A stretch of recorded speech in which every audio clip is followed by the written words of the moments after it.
Bom, vamos lá então. Muito bem, começando mais um episódio do Conversas Pastorais. E eu tô aqui hoje com uma presença ilustre, meu pastor, pastor João Lazzarini, pastor da Igreja Multi. E aí, pastor, eu não vou ficar assim, apresentando muito. Me fala de você. Igreja Multi, marido, pai. Então, Boa, conta aí. show. Boa noite, pessoal. É uma alegria estar aqui, poder compartilhar um pouco da minha história, daquilo que Deus tem feito.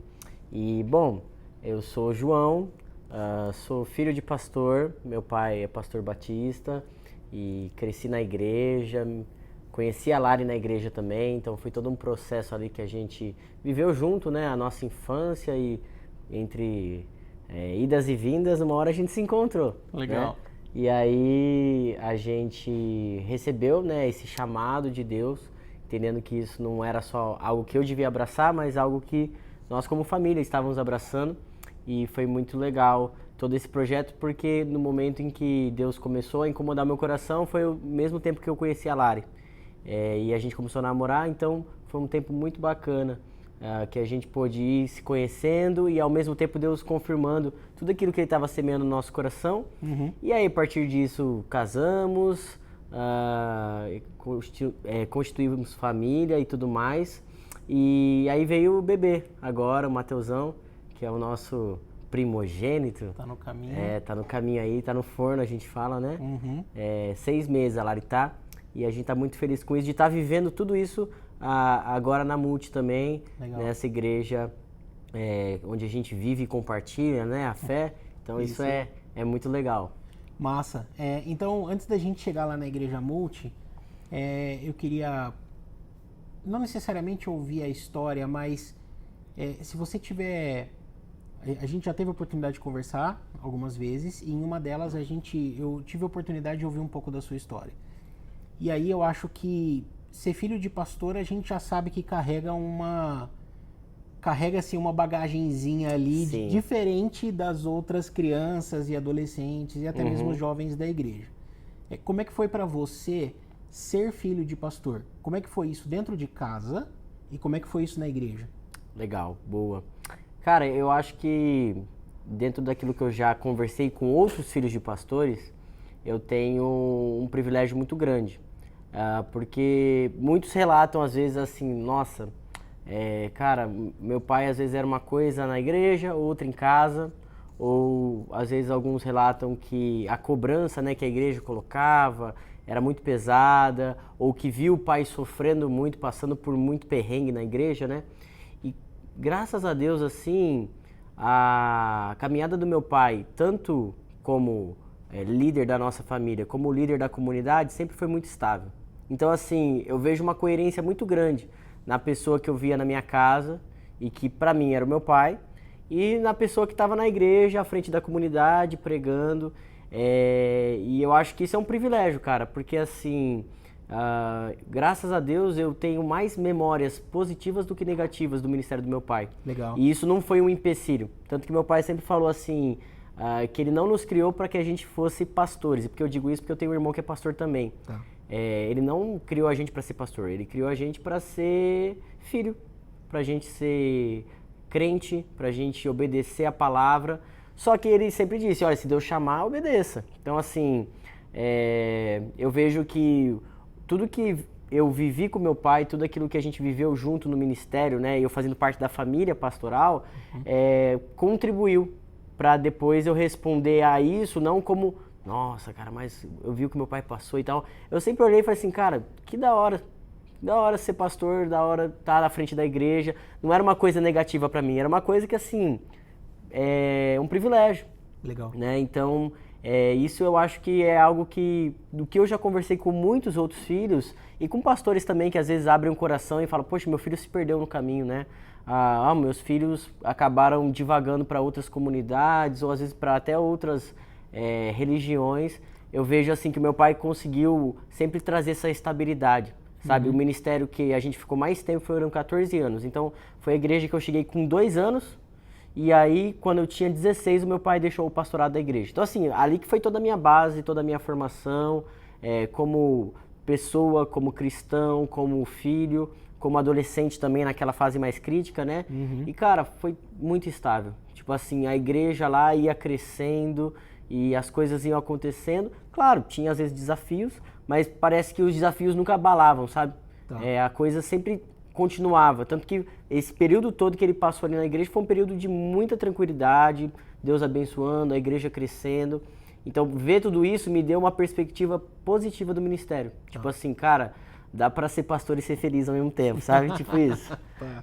E você me falou um pouco da sua perspectiva de casa. E quando, agora adulto, talvez depois de entrar para o seminário e entender seu chamado, você já teve a oportunidade de conversar com o seu pai sobre o período em que você era criança e ele pastor? Vocês chegaram a ter esse tipo de conversa, dele compartilhar desafios com você? Cara, aqui foi difícil, isso aqui foi bem tranquilo. Sim. A gente teve uma conversa uma vez, o meu irmão também estava junto, né, também é pastor, aliás, abraço aí pro Timóteo. E, cara, foi uma conversa muito autêntica, né? Tá. Foi uma conversa onde a gente pôde, assim, olhar para trás e até questionar o meu pai sobre algumas coisas de que, olha, como que você passou por isso? Como que você enfrentou esse desafio aqui? Onde você achava tempo para estar com a gente, mas ao mesmo tempo preparar um sermão? Então, assim, foi uma conversa muito legal nesse sentido, porque a gente pôde olhar para nossa história e tentar entender melhor algumas coisas, algumas frentes, né? Uhum. Então, uma das coisas que, por exemplo, eu sempre me questionei, meu pai é uma pessoa muito discreta, né? Então, assim, eu nunca vi meu pai orando, lendo a Bíblia em casa. Nunca, tipo assim, peguei ele nesse flagra, entendeu? Tá. E foi uma das coisas que eu pude colocar para ele assim, olha, como que você, dentro de tantas demandas ministeriais, você cultiva uma vida com Deus? Porque eu via que ele tinha isso, era tipo assim, você via o fruto, só que você não via toda a parte. Plantar. Exato. E aí você fala assim, cara, não é... Uma vez eu até conversei com a minha mãe e falei assim, não pode ser assim, ele tem um tempo significativo, ele vive uma vida com Deus, ele anda com Jesus. E a gente teve a oportunidade de bater papo nesse sentido. Até na nossa formação, como eu estudei no Seminário Batista, ele era diretor na época lá do seminário. Tá. Então, assim, entre idas e vindas de Campinas, a gente trocava ideia nesse sentido. E às vezes até coisas que ele viveu no seminário no tempo dele, desafios que ele teve teológicos, né? Ele deu esse caminho, vamos dizer assim, não mais facilitado, mas de poder compartilhar. Uhum. Olha, pra mim foi difícil isso, porque assim, a história do meu pai é totalmente diferente da minha e do meu irmão. Porque ele nasceu num lar que não tinha nada de cristianismo. O pai dele é católico, a mãe era do candomblé.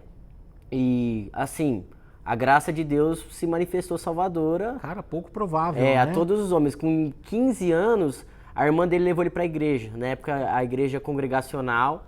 E aí, ele se converteu. Igreja congregacional era a denominação da igreja? Isso. Tá. É diferente da congregação cristã. Tá bom.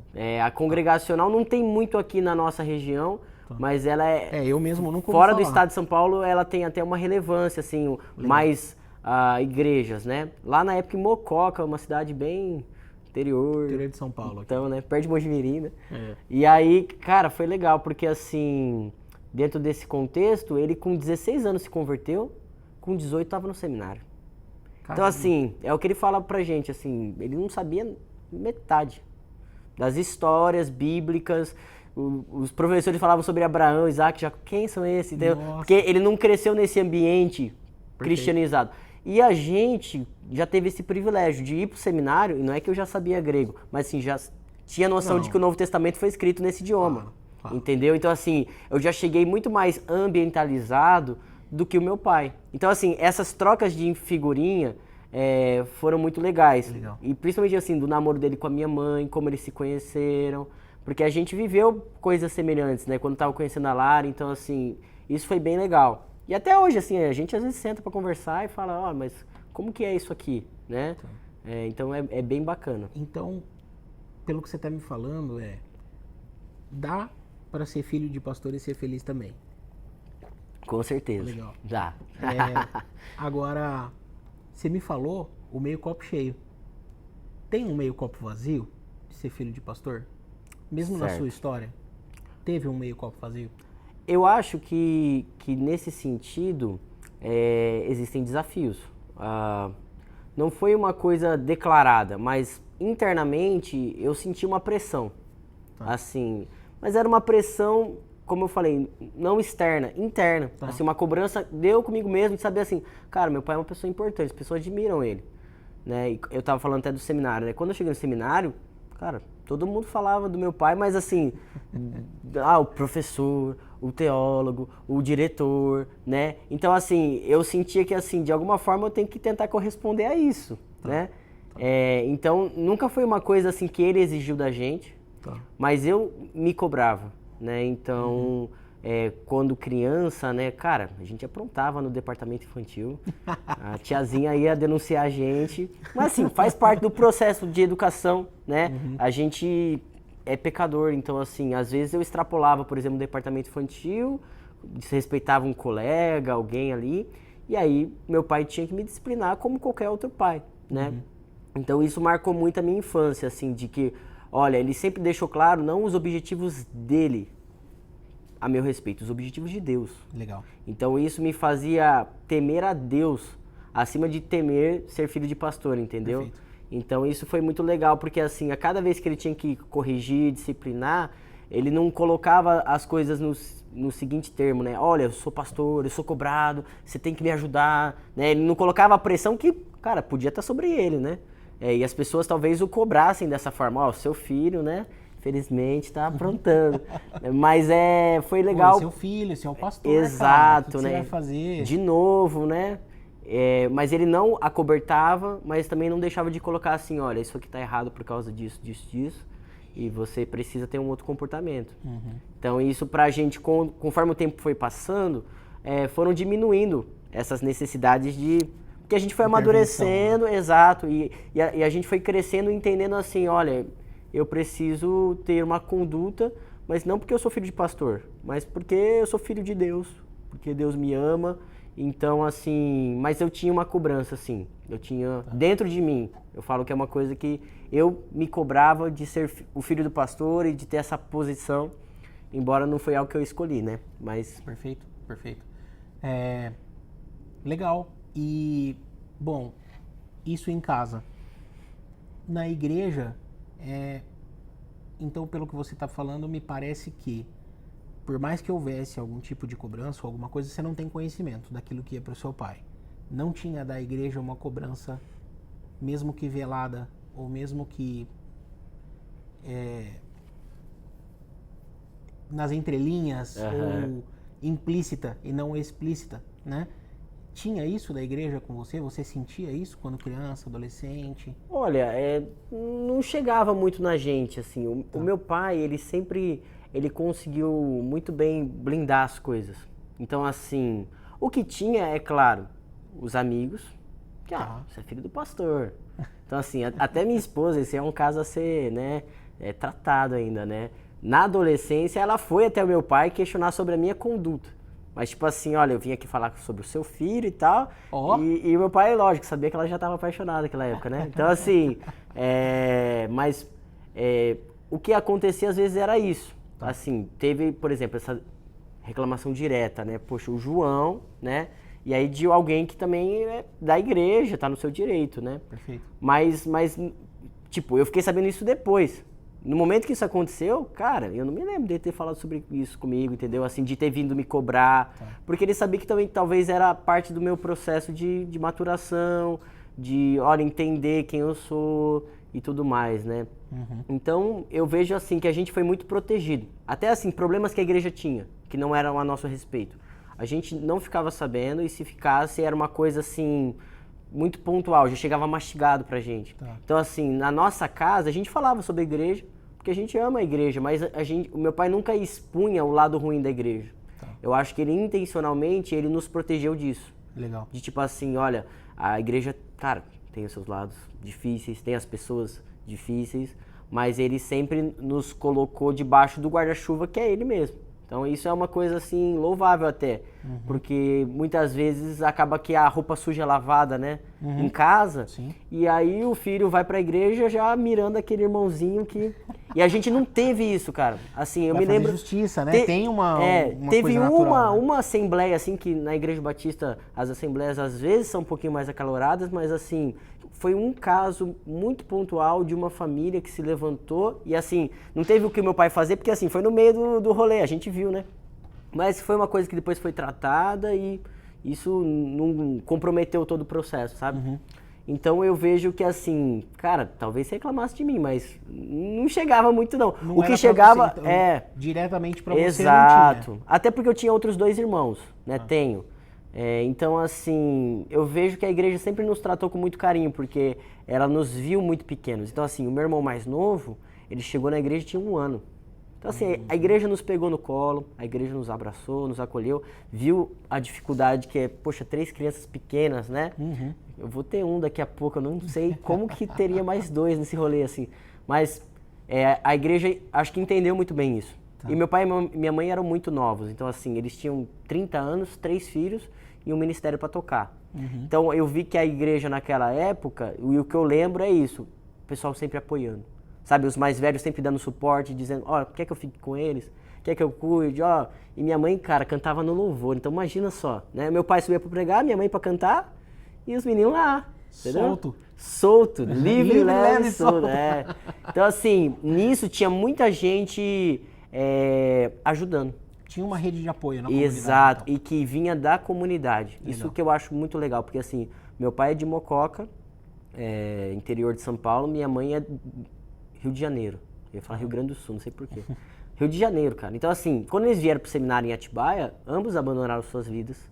Tá. E eles vieram para Atibaia, foram para Extrema, Minas Gerais, sul de Minas, ali plantar a primeira igreja batista Extrema, por isso que eu sou mineiro, né? Essa é uma informação importante. E depois a gente foi para Nova Odessa. Então assim, quando eles chegaram em Nova Odessa, esse era o cenário.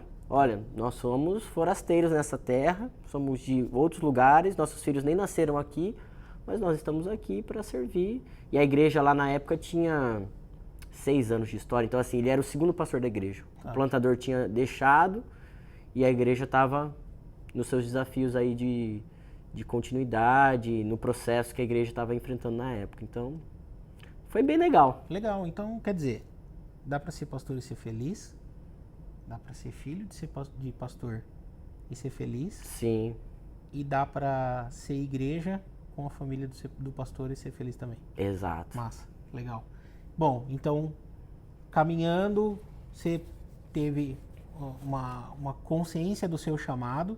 E como é que foi isso? Como é que foi esse... Legal. Foi um momento, é um episódio ou não? Foi uma construção?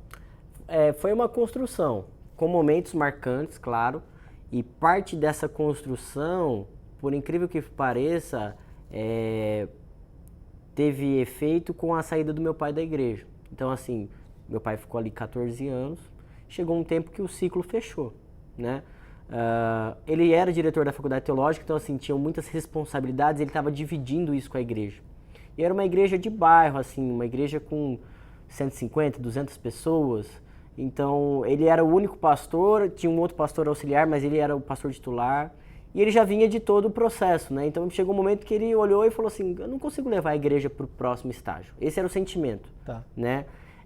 Então, no momento que ele deixa a igreja, o que acontece? Ele sai de um ministério, faz a transição, mas para nenhum outro definido. Porque assim, ele estava deixando a igreja, não porque tinha um convite para ir para outro lugar, deixando a igreja porque entendia que tinha que deixar e ia frequentar, se tornar membro de alguma outra comunidade. Essa que era a ideia, né? Perfeito. Até para focar nas questões de direção da faculdade teológica. Nesse processo, o que acontece? Eu e meu irmão, a gente estava no auge ali da adolescência, muito envolvido. Então a gente tocava no louvor, a gente já atuava em alguns ministérios, tinha um comprometimento que ia além da responsabilidade do meu pai. E aí, na época, a família meio que desmembrou, no sentido que assim, olha, a gente já tinha uma autonomia, eu tinha 16 para 17, meu irmão tinha 15 para 16, então assim, a gente continuou frequentando a igreja, meu pai e minha mãe, lógico, por deixarem, né, não frequentaram, até para não gerar nenhum transtorno para o outro, o pastor que ia chegar e tudo mais. E aí eu fiquei ali. Nesse processo que eu fiquei ali, algumas coisas que até o momento que meu pai era pastor não tinha acontecido, começou a acontecer. E eu nem digo que assim era culpa dele, eu acho que como eu falei, eu tinha aquela cobrança interna. No momento que fez essa troca de posição, então assim, agora eu não sou mais o filho do pastor, eu sou o filho do ex-pastor, né? Chegou um outro pastor, eu estou debaixo de uma outra liderança. Algumas coisas que em mim estavam um pouco mais guardadas e reservadas começaram a aflorar. Então, por exemplo, o outro pastor tinha um filho também, ele era muito meu amigo, e a gente começou a ver que o Ministério de Jovens estava meio assim, caminhando, mas dava mais tropeçadas do que ia pra frente e tudo mais. E a gente falou, cara, vamos começar a mandar mensagem pra esse pessoal aqui? E foi uma coisa assim, olha, encheu o saco. Vamos mandar mensagem, por que você não veio no culto jovem? Na época eu chamava assim a programação. E aí eu e ele começamos a fazer isso, de sábado, mandar mensagem pro pessoal. Nisso começou um interesse nosso de que as coisas funcionassem e acontecessem. E aí, nesse processo todo, eu tive um desligamento de uma profissão, vamos dizer assim, uma atividade que eu exercia que era o basquete. Então assim, eu jogava basquete e eu era muito ocupado por conta disso. Tá. E tava num ponto assim que, como chegando ali quase perto do adulto, até de domingo, sábado, sempre tinha jogos, campeonatos, então assim, eu não conseguia ter o mesmo comprometimento que alguém tem. Eu tinha essas limitações, sabe? Não era sempre, mas acontecia. Então assim, não dava para assumir o ministério da igreja. Só que nesse processo, começou meu pai sai da igreja, começa esse interesse meu e dele de, cara, queríamos ver esse negócio acontecendo. E o basquete que eu tava praticando, jogando e tudo mais, teve um problema lá na cidade e o projeto cessou. A partir disso, eu olhei e falei assim, cara, o que eu vou fazer agora, né? Na época eu tava até fazendo cursinho, já tinha terminado o ensino médio, mas assim, a ideia era jogar basquete, plano A. Plano B, fazer educação física. Tá. Não fiz nenhum dos dois. Larguei tudo, fui para um acampamento de jovens que a gente organizou e, cara, lá, assim, Deus deixou muito claro, assim, que o que ele tinha para minha vida não tinha nada a ver com aquilo que eu estava projetando. Não que ele não ia usar essas coisas, mas, assim, não era esse o caminho que Deus tinha. Então, nesse acampamento, eu tomei a decisão de falar com o meu pastor e a gente falou assim, olha, eu gostaria de compartilhar que eu estou sentindo um incômodo em relação a algo que Deus quer fazer da minha vida e eu gostaria que você orasse por mim, que a gente tentasse entender. E aí o pastor na época foi muito sensível de, olha, vamos conversar com seu pai, porque o seu pai é diretor da Faculdade Teológica aqui de Campinas, é a nossa região. E aí a gente marcou uma conversa, eu, o meu pai e o pastor, pra gente tentar alinhar as coisas. E aí ficou definido que assim, isso era mais ou menos abril, maio, até o fim daquele ano a gente estaria nesse processo de tentar entender, oração. E nisso, aí eu assumi o Ministério de Jovens da igreja. Aí eu peguei toda a bagagem que eu tinha esportiva, comecei um projeto social na igreja com esportes, então a gente começou a dar treino para os meninos na comunidade, começamos a participar de competições, tudo nesse ano. E como eu estava sem, vamos dizer assim, a parte já escolar, não estava fazendo faculdade, então assim, cara, eu coloquei todas as minhas energias nisso aí. Falei, vou fazer isso aqui acontecer. E foi muito legal, porque assim, nesse processo Deus foi confirmando a vocação. Sabe, a liderança, o ensino, sempre no projeto social a gente tinha um momento com os meninos de discipulado, de devocional, então assim, a gente fazia parte esportiva, tinha o jogo, tinha a bola, mas trazia uma aplicação bíblica para aquilo. E assim, era um grupo de 50, 40 meninos. E isso a igreja começou a ver e a igreja começou a reconhecer, olha, o João tem uma vocação. A gente se envolveu em EBFs, assim, cara, tudo que era recreação na igreja eu estava fazendo. Fui para uma viagem missionária em São Paulo, que foi muito boa também. Então, assim, esse foi um ano intenso. Conheci a Lara também, um detalhe importante. Ela tava junto comigo no barco. Então, foi um ano intenso, mas de, assim, Deus me tirar do caminho que eu estava indo e me colocar na contramão. Tá. Mas eu percebendo que, assim, olha, eu tô na contramão, mas tudo aquilo que eu deixei para trás tá fazendo sentido agora. Tá. Porque agora eu não jogo, mas eu abençoo quem joga. Eu não tô competindo, mas eu tô dando oportunidade para esses meninos competirem, sabe? E aí a gente ia fazendo o Ministério de Jovens junto com isso também. E muitos meninos que às vezes serviam no Ministério Esportivo eram membros da igreja. Esse movimento que aconteceu, então você falou começo do ano ali, primeiro trimestre, quase segundo trimestre ali, até o final do ano você começou então a assumir coisas e tudo mais. Isso foi intencional. Quer dizer, vamos expor você então ao ministério, vamos expor você às demandas, Sim, para que enquanto você ora, enquanto a gente ora com você, a gente vai te acompanhar, a gente vai ver se isso faz sentido, porque afinal, se esse realmente for o caminho que Deus tem para você, as coisas vão acabar se desenvolvendo aqui no ministério, então vai ter um exato. começo. Foi intencional isso. Exato. Foi conversado, então assim, eu e o pastor, a gente tinha isso alinhado. Olha, vamos fazer isso então e você vai tendo as oportunidades. E eu abracei isso como, cara, é a minha vida, é o que eu vou fazer, entendeu? Tá. Então assim, nesse ano a gente organizou acampamento, participou de competição, fomos para viagem missionária, sabe quando o coração tá queimando? Então assim, tudo que era oportunidade eu pegava para fazer. Tudo. E, assim, e a gente ia, fazia, acontecia. Então, é uma parte muito legal, assim, desse começo, da vontade, sabe? Eu tinha 18 anos, cara. Então, assim, tava no auge, né? entendeu? Então, assim, eu ficava, às vezes, 3 períodos servindo a igreja e vamos pra cima. De boa. De boa. Acampa dentro, vamos fazer com a meninada. Uma vez eu levei os meninos do projeto, que não eram da igreja, que eram da comunidade, pra dormir na igreja. Cara, foi uma loucura. Sim, uma das coisas mais desafiadoras que eu fiz. Mesmo? Porque assim, são meninos que eu não conheço, o pai, a mãe, Tá. não conheço a história. Eles tiveram uma autorização que levar e tal, não sei o quê. E pior, no outro dia a gente tinha jogo.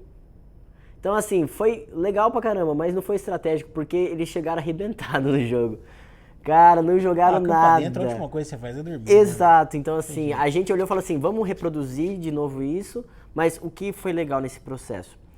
Além de fazer as coisas, eu consegui fazer com que as pessoas me ajudassem a fazer as coisas. Então assim, equipes foram formadas. Então, gente que não tinha pertencimento nenhum na comunidade, que às vezes não estava nem servindo, começou a se unir e falar assim, eu quero fazer parte disso. O João conta comigo como um voluntário, entendeu? Então a gente começou a mobilizar e muita gente improvável. Tipo assim, gente que não tem nada a ver com esporte, que não tem nada a ver com juventude. Mas olha, eu vou contribuir com o lanche. Olha, eu vou ajudar. Então assim, o legal foi isso, que é ver assim, cara, Deus me deu uma paixão, um sonho, e pessoas estão se unindo a esse movimento, entendendo assim, olha, o que ele está fazendo tem sentido. Eu vejo Deus fazendo isso. E aí no final do ano aconteceu isso. Eu fui enviado para o seminário, a Lari também foi enviada para fazer um outro curso, que era um curso de música, com teologia básica, introdutória. Então ela ia estudar 3 noites, eu estudava 5, né? Isso na mesma faculdade? Na mesma faculdade, A gente foi enviado, porque assim, ela estava sempre junto comigo. Foi mesmo que o Thiago fez? Foi, exato, Tá, exatamente. A Lari entrou acho que 1 ano depois do Thiago, no curso de música. Tá. E a Lari estava muito envolvida também na parte de expressão corporal, tinha um ministério de teatro, e a gente usava o quê? Para evangelismo. Tá. Então assim, pensa só, os jovens que estavam no ministério eram os mesmos que serviam no Ministério Esportivo, e era a mesma galera que estava nos teatros. Legal. Então assim, era uma galera só unida, mas o que acontecia? Às vezes ia ter um evento lá, esportivo, vamos fazer uma pantomima aqui, vamos tentar colocar o evangelho de uma forma lúdica, compreensível. Então a gente fez um Kids Games, por exemplo, um jogo com as crianças, como se fosse uma mini Olimpíada. Tá. A partir disso, entrava outra equipe com o teatro, com a parte da evangelização, e aí vinha outra equipe do lanche. Então assim, cara, foi muito gostoso essa fase, assim, porque muita coisa acontecendo e a igreja se mobilizando, entende? Então assim, foi um período, espaço de tempo, como é que aconteceu muita coisa. Eu fui enviado para o seminário, a Lari também, e aí a gente tava junto, a gente já namorava, já era oficial, né?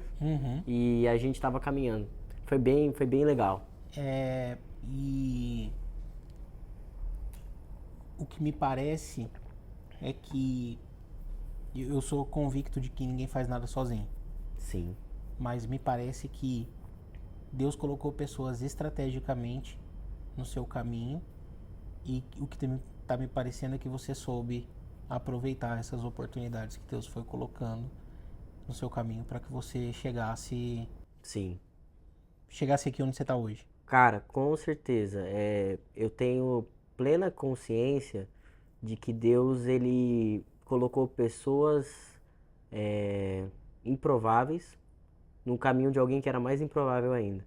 Porque assim, A minha história no basquete é uma história totalmente contra as probabilidades. Porque, cara, eu não sou alto, eu não sou forte. Então, assim, para aquilo que o jogo exigia, eu não tinha as credenciais. Só que eu tinha vontade, entendeu? Então, assim, era um esporte que eu gostava, que eu amava. E aí, pessoas como o meu treinador, cara, ele foi usado por Deus na minha vida para me ensinar uma verdade que eu levo para mim até hoje. Que é o seguinte: Deus merece 100%. Ele sempre falava isso assim: João, não importa, dá o seu 100% no jogo.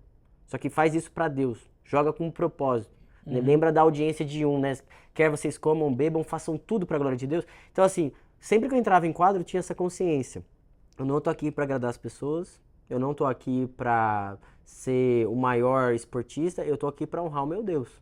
Então, assim, como eu já tinha essa bagagem da igreja, no projeto do qual eu fazia parte, era um projeto cristão também, que tinha esse objetivo, né, de Atletas em Ação. Então, assim, essa missão, ela ia para a comunidade, alcançava os meninos da comunidade e ia colocando os princípios da palavra, aquilo que Deus tinha como propósito e objetivo.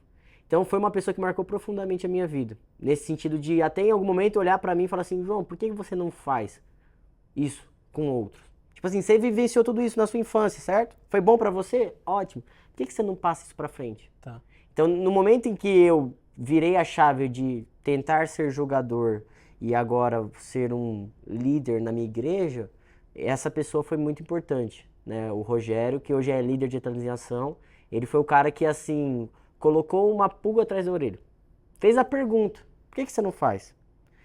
E aí, além disso, cara, teve o missionário, o Dirceu Juju, que foi um cara também, assim, que ele já, tipo, fazia isso há mais ou menos uns 10, 15 anos. E eu fui lá e bati na porta dele e falei assim: cara, você me ensina? Porque, assim, eu tinha a vivência, só que esse treinador, ele já tava num outro momento de vida. Então, assim, ele tava em missões no Nordeste, ele tava vivendo outra fase. E o Juju era o cara próximo, tipo, tava na minha mesma cidade, só que ele era de uma outra igreja. Cara, eu falei: eu vou lá e vou tentar, né, ver o que ele faz. O que ele faz aqui? E ele trabalhava especificamente com futebol. E aí eu tive essa consciência também, assim, cara, eu amo basquete, mas o Brasil é o esporte do futebol. O Brasil é o país do futebol, né? O futebol é tudo. Então, assim, eu olhei pra isso e falei assim: eu vou ter que aprender com quem sabe. Aí eu fui lá, bati na porta dele, ele foi muito receptivo, nem me conhecia, mas a gente ali desenvolveu uma parceria, uma amizade que dura até hoje. Aliás, o evento que estava lá em Nova Odessa estava sendo na igreja dele, que foi o cara que, assim, falou: João, é assim, assim, assim que funciona, não escondeu nada, mostrou todas as cartas, os materiais, tudo que ele fazia e falou assim: cara, tá aqui, pega e faz. Faz na sua igreja. E aí, quando a gente começou a competir, a gente unia esses projetos, sabe? Então, assim, era o projeto da minha igreja, contra o projeto dele, contra o projeto da outra, mas todo mundo com essa mesma visão de fazer discípulos através do esporte. Então, foram duas pessoas, assim, chave. O meu pai, já deu pra perceber que também foi alguém que sempre me marcou, sempre me incentivou. A Lari também, que sempre foi a pessoa, assim, que falou: eu acredito no seu chamado, sabe? E que deu um primeiro livro pra mim que foi muito importante, que tava sempre ali, sabe, ouvindo também as minhas, né, as minhas lamúrias, lamentos. E cara, o meu pastor também, que aí foi o meu segundo pastor, porque até então o meu pastor era meu pai, né? O pastor Maurício, depois que assumiu a igreja lá. Ele foi alguém que me ensinou a importância do discipulado. Então, assim, foi uma coisa que eu peguei e falei assim: cara, isso aqui é importante. Não só vir à igreja, mas caminhar intencionalmente com pessoas a fim de levá-las a um relacionamento com Jesus. Viver e compartilhar a fé. Perfeito. Só que até então eu só ia à igreja e os meus amigos iam. Aí comecei a fazer nessa época também. Olhei para alguns e falei assim: viu, você quer fazer um estudo bíblico comigo? Ah, mas o que é isso? Não, vamos sentar uma hora da semana, vamos tomar um café. Na época eu não tomava café não, eu tomava coca. Tomar uma coca na padoca e vamos estudar a Bíblia. E com gente que estava indo na igreja, mas não tinha se batizado, não tinha entendido o evangelho. Nesse tempo, assim, eu, cara, batizei pessoas.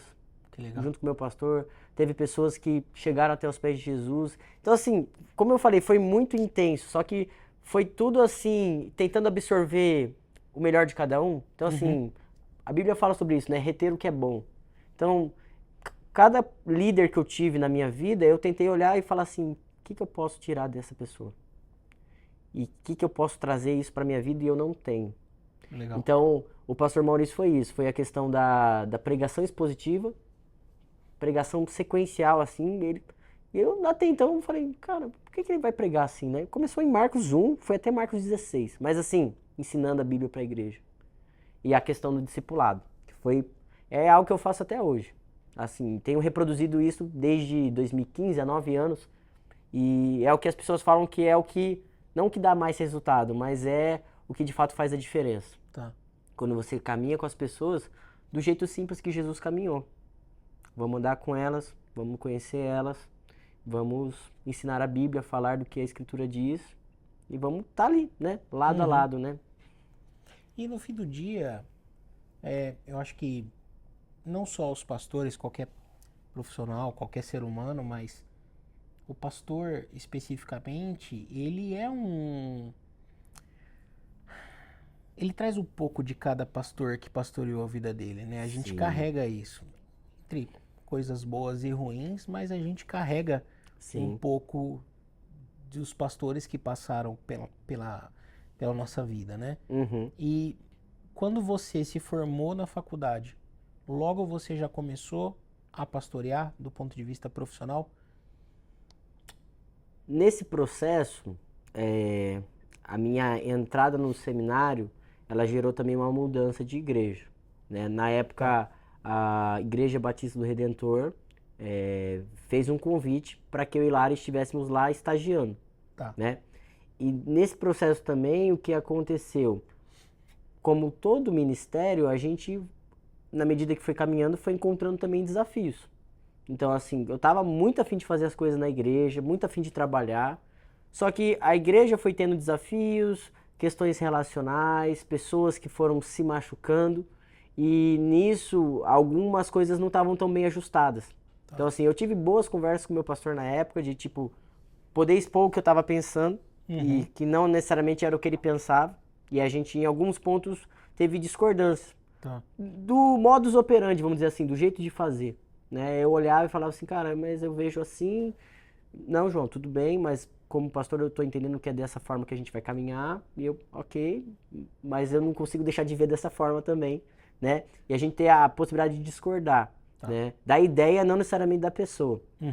E nesse meio tempo apareceu essa possibilidade. E lá em Americana, então, saindo de Nova Odessa, indo para Americana, novos horizontes se abriam, porque assim, era uma igreja que estava num espaço muito precário e com várias deficiências, assim, do ponto de vista geográfico mesmo. Era no centro da cidade, num lugar apertado, com várias coisas para serem feitas, reformas e tudo mais, e a igreja decidiu vender aquilo e construir em outro lugar. E então, quando esse pastor convidou a gente, a primeira coisa a gente foi lá conhecer. A gente foi conhecer um novo lugar. E assim, estava longe de estar pronto. Mas Deus colocou no meu coração, assim, um sonho, uma visão de que, assim, olha, aqui existe possibilidade, sabe? Então, assim, tinha algumas pessoas da igreja ali, não tinha nem contrapiso, tava só a parede levantada e tudo mais, mas eu falei assim, cara, aqui existe possibilidades. E aí a gente orou, conversamos com meu pai, conversamos, né, como casal, eu e Lari, porque seríamos nós dois, a gente estava namorando, ambos eram seminaristas da igreja, né? A gente tinha prestação de contas para fazer na igreja. Então, assim, a gente fez todo esse processo, tivemos reunião com a diretoria da igreja e decidimos ir para lá. Então, isso foi primeiro semestre de 2016. Então, nesse ponto, eu cheguei num novo lugar, com uma nova oportunidade.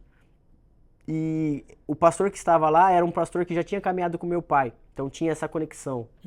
Então, esse pastor, pastor Rubens, estava caminhando lá, já estava há uns 4 anos na igreja, e era um caso ali na igreja de revitalização. Sim, é uma igreja histórica, muitos anos, uma larga história, assim, hoje ela está perto de fazer 80 anos, então assim, 80 não, 70 e pouquinho, 72. E aí essa igreja passou por muita coisa, sabe? Ups and downs, montanha-russa eclesiástica. E esse pastor, quando pegou a igreja, tinha 30 pessoas, e essas pessoas agora esse grupo já eram 60. E aí o trabalho estava começando e ele falou, eu preciso de alguém para trabalhar com juventude aqui. Fomos, né? A gente começou a conhecer a igreja, ele deu tempo pra gente, porque a gente vinha de muitos afazeres também, e algumas frustrações no caminho, então assim, ele trouxe a gente pra ficar perto, conhecer a igreja, mas não necessariamente colocar a mão na massa. Tá. Isso foi bom. Em 2017 a gente começou a trabalhar, arregaçamos as mangas, já com a experiência anterior, e aí a mesma ideia, esporte, juventude, vamos fazer o negócio aqui acontecer. Só que tinha alguns empecilhos. Primeiro, a gente não tinha muita mão de obra. A igreja era uma igreja histórica e muito envelhecida. Então, assim, você não tinha muita juventude. Eu tinha 4, 5. De um lugar que eu tava com 40, entendeu? Uhum. Então, assim, eu já não tinha tanta força para gerar o movimento. Perfeito. Além disso, na comunidade onde eu tava, tinha uma quadra, 2 quadras para cima. E lá eu não tinha. Então, eu não tinha um local, eu não tinha as pessoas. Entende o cenário como era Tudo diferente? jogava contra. Exato. E eu falei assim, o que eu vou fazer, né? Vou começar. Comecei pensando, olha, não vou usar o esporte como essa ferramenta logo de conexão, mas vou então trabalhar no ministério local da igreja. Então a gente reuniu com a liderança da época, eram 2 casais que eram conselheiros, apresentamos o projeto para eles e falamos, vamos começar. A gente tinha encontros a cada 2 quinzenais, né? Aos sábados, né? Um sábado sim, outro não. Vamos conhecer o pessoal. Nisso foi o primeiro semestre todo. Tava indo. Mas o que você fazia nesses encontros? Nos encontros já era uma ação mais Tipo, um pastoral. grupo pequeno, assim? Exato. Então, assim, a gente tinha louvor, a gente tinha palavra, eu preparava os estudos. Então, tava já no segundo ano de seminário, já tinha um pouquinho mais de robustez, então trazia algumas coisas. Dava aula de escola bíblica, que na igreja tinha também. Então, nosso trabalho era mais esse. Se envolvemos com louvor também, que era uma área que a igreja precisava, a Lari e eu. Então, assim, a gente foi fazendo. Nisso, a minha vontade era, cara, quero inserir o esporte aqui, cara. Só que, ao mesmo tempo, eu via assim, eu não vou ter voluntário, não tinha um cara disposto a me ajudar. Que tinha vindo da outra igreja, que aliás está na Multi hoje, que é o Carlão. Fiel seguidor esse aí. Mesmo? Esse aí tá atrás, ó, faz um tempo já. Abraço, Carlão. E aí foi isso, a gente começou com um cenário diferente. E isso pra mim foi muito bom no ponto de vista de maturidade. Tipo assim, olha, eu tenho peças diferentes, eu tenho um ambiente diferente, como gerar o mesmo trabalho?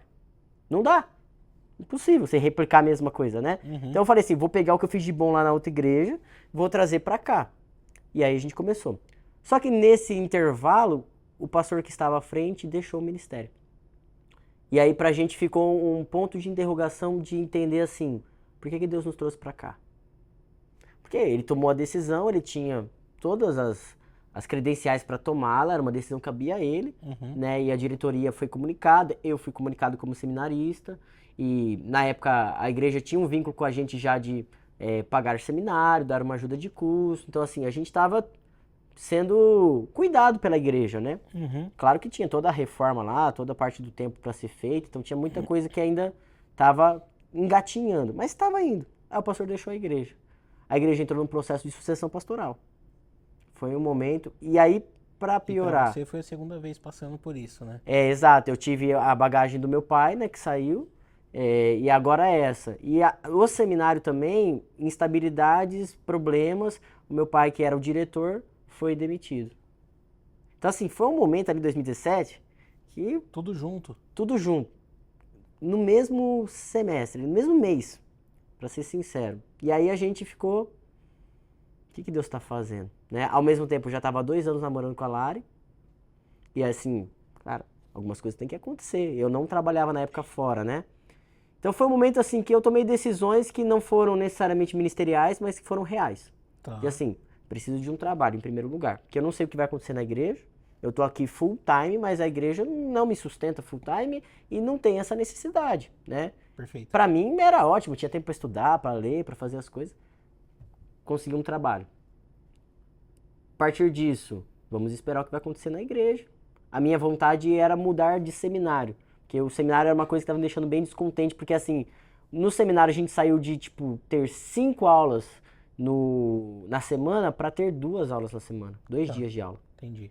Então assim, enxugou muito, tava querendo mudar de presencial para EAD, a gente ia fazer um curso meio que semi-presencial, essa que era a ideia. No fim não deu certo, acabou sendo presencial mesmo, mas assim, mudou muita coisa. Saiu o professor, mudou gestão, a coisa ficou complicada. Então foi um momento assim de vulnerabilidade mesmo, da gente olhar e falar assim, olha, Deus gerou essas mudanças, Deus está no controle, né? Vamos crer assim. Só que tem uma parada legal nesse ponto, porque assim, você estava falando sobre a questão de, olha, quando você começou a pastorear? Foi nesse momento. Porque o que acontecia? A igreja precisava de um outro pastor, né? Eu não era pastor, eu era um seminarista de segundanista, né? 20 anos. Só que, conforme vinham pastores pregar, então todo mês tinha uma escala lá e vinham pretendentes, né? Pessoas que estavam interessadas de estar no processo da igreja. Tinham 4 domingos, vinham 3, um domingo era o seminarista João. Então assim, isso foi feito intencionalmente. Entendi. Então, essa oportunidade que eu tinha era um momento que assim, pra mim, olha, tá tudo na minha mão. Porque assim, não vai vir nenhum pastor aqui hoje. Sou eu que vou ter que tocar o negócio. E aí, ia lá, bonitinho, preparava o sermão, fazia tudo bem, né? Sabe? Nossa, vou me dedicar, é o meu sermão aqui, vamos fazer o negócio. E a igreja começou a ter uma resposta nesse meio tempo de assim, olha, Deus está fazendo algo na sua vida. Que legal, cara. Então, conforme eu saía, descia, pessoas assim, de diversas maneiras vinham reafirmar, dizendo assim, olha, Deus está fazendo algo na sua vida. Deus tem grandes planos para você. Deus tem um chamado na sua vida. E nesse processo, demorou-se aí 3, 4 meses para um novo pastor vir. E eu participei como membro da igreja do processo de sucessão. Então, tipo, uma equipe de sucessão. Eu estava dentro desse processo, participando, ajudando, olhando perfil, currículo, qual é o pastor que a gente precisa. E aí um ponto que eu não tinha falado até então. Tinha um pastor que foi contratado, vamos dizer assim, ele foi trazido para ser um pastor interino. Ou seja, a igreja está sem pastor, então vamos ter um pastor interino. Tá. Na época, quem veio? Meu pai. Legal. Então, assim, foi um ponto Legal. de segurança. Tá. Ele não estava mais no seminário, mas ele estava na igreja. Tá. Entende? Então, assim, eu não tô tão mal assim. Você continuava com um mentor do ponto de vista eclesiástico, né? Exato. Próximo. Exato. Ele não ia ser o pastor da igreja, mas ele estava ajudando a igreja no processo. Tá. Então, assim, para mim foi uma bagagem muito grande de aprendizagem e foram oportunidades. Porque o outro pastor, ele chegou em janeiro de 2018. Então, assim, a gente ficou quase um semestre nesse esquema. E, assim, culto de Natal, eu preguei, outros cultos eu preguei. E era uma coisa, assim, que até então eu não tinha desenvolvido. Eu tinha muita vontade de pregar o evangelho, fazia muita coisa fora ou com jovens, mas diante da igreja eu não pregava, né? Tá. E, então, foi essa janela de oportunidades que foi gerada, né? A saída do pastor gerou uma oportunidade de outro chegar e do seminarista ser desenvolvido no processo, sabe? Então isso foi bem legal, assim. E aí, esse é o ponto que eu falo assim, aí que eu comecei a pastorear. Tá. Não necessariamente tinha sido ordenado, Uhum. mas já estava cumprindo o Mas já era um ofício. pastorado. Exato, de pregar a verdade, de ensiná-la, né? Que é o dom do ensino, né? Uhum. E você acha que todo pastor tem o dom do ensino? Boa pergunta. Olhando para os requisitos bíblicos agora, né? Vamos pensar assim, o que diferencia um pastor de um diácono ou de um voluntário na igreja? É a capacidade de pregar. Então, por exemplo, se você pegar lá Timóteo, quando Paulo fala do diácono e fala do pastor, do presbítero, né, do episcopos, ele está falando ali de pessoas que têm que ter as mesmas prerrogativas do ponto de vista de vida, de testemunho, de compromisso com Deus. O que tem de diferente ali? Um é apto para ensinar, o outro não.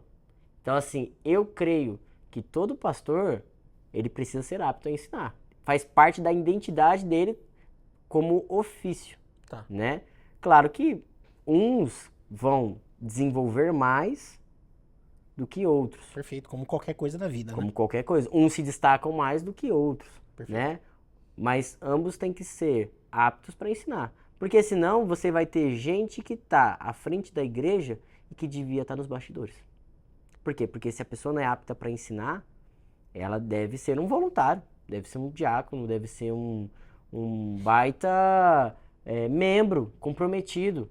Tá. Então, eu vejo dessa forma, que assim, e isso, na verdade, comprovou para mim a minha vocação. Porque até então, até esse momento, eu não sabia se eu seria pastor. Porque eu não tinha esse desejo. Tá. A minha pegada era missional. Então, assim, eu queria ser missionário através do esporte. Então, por isso que eu tocava as coisas com o esporte, porque assim, era isso que eu queria, cara. E quando a igreja começou a reconhecer esse dom, que aí, para mim, foi muito bom, porque assim, não foi uma coisa que eu instiguei. A igreja reconheceu. A igreja disse assim, ele tem que pregar. Gostamos dele pregando, ele prega a verdade. Não é só uma coisa de afinidade, não era uma forçação, era uma coisa natural. Assim, a igreja olhava e falava assim, ouvimos um sermão da parte de Deus hoje, através da vida do João. Então, isso para mim trouxe segurança de assim, Deus tem esse ofício para mim, né? E aí trouxe clareza no processo. E essa igreja, você chegou a assumir a igreja como pastor? Como é que foi? Depois que... Então eu chego nessa igreja, fico ali seminarista, tem a transição, chega o outro pastor. Quando esse outro pastor chega, ele assume a igreja como pastor titular e eu estava no último ano de seminário. Então qual era o projeto? Olha, finalize o seu seminário. E aí desde que ele chegou, ele deixou claro assim, queremos que você fique. Tá. Então assim, não sei as suas intenções, ele nem me conhecia ainda, né, direito, eram 2, 3 meses ali de conhecimento, mas assim, ele deixou claro o seguinte, eu quero que você continue depois que você termine o seminário, né? E aí houveram respostas até do ponto de vista financeiro, a igreja me dava uma ajuda X, ela aumentou essa ajuda, pra tipo assim, sinalizar, olha, nós Realmente, queremos que você fique. Estou investindo em você. Exato, então vamos aumentar o investimento, né? Perfeito. Então aconteceu isso. Eu e Lari noivamos nesse ano, então a gente tinha a questão do casamento e tudo mais. Então foi um processo, né? Eu continuei trabalhando com juventude, continuei desenvolvendo o ministério, pregando nas oportunidades que me eram dadas e tudo isso foi acontecendo, né? Até o ponto que assim, me formei.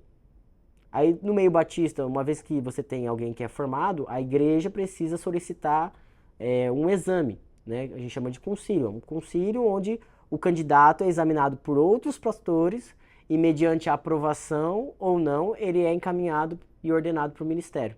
Certo. Só que nesse meio tempo teve pandemia. Então assim, perante a igreja eu já desenvolvia ações pastorais, já nesse meio tempo já estava meio período na igreja, trabalhando, já estava fazendo bastante coisa assim, ministerialmente, né? Mas eu tinha me formado e não tinha tido ainda o concílio, né? Então esse tempo foi um tempo que demorou assim, de formação em 2019 até meio do ano de 2020. Certo. Porque aí passou esse processo de que, olha, eu me casei, as coisas foram, né, acontecendo, mas eu não acho que foi um processo ruim, assim, por mais que às vezes você pensa, poxa, mas demorou 1 ano e meio até você ser ordenado, depois que você foi formado, mas foi um tempo de comprovação, sabe? Porque assim, o tempo não deixava mais longe a vocação, o tempo reafirmava ela. Então assim, isso não tirou de mim méritos ou você não pode pregar porque você não é pastor, ou você não pode fazer isso porque você não é pastor, né?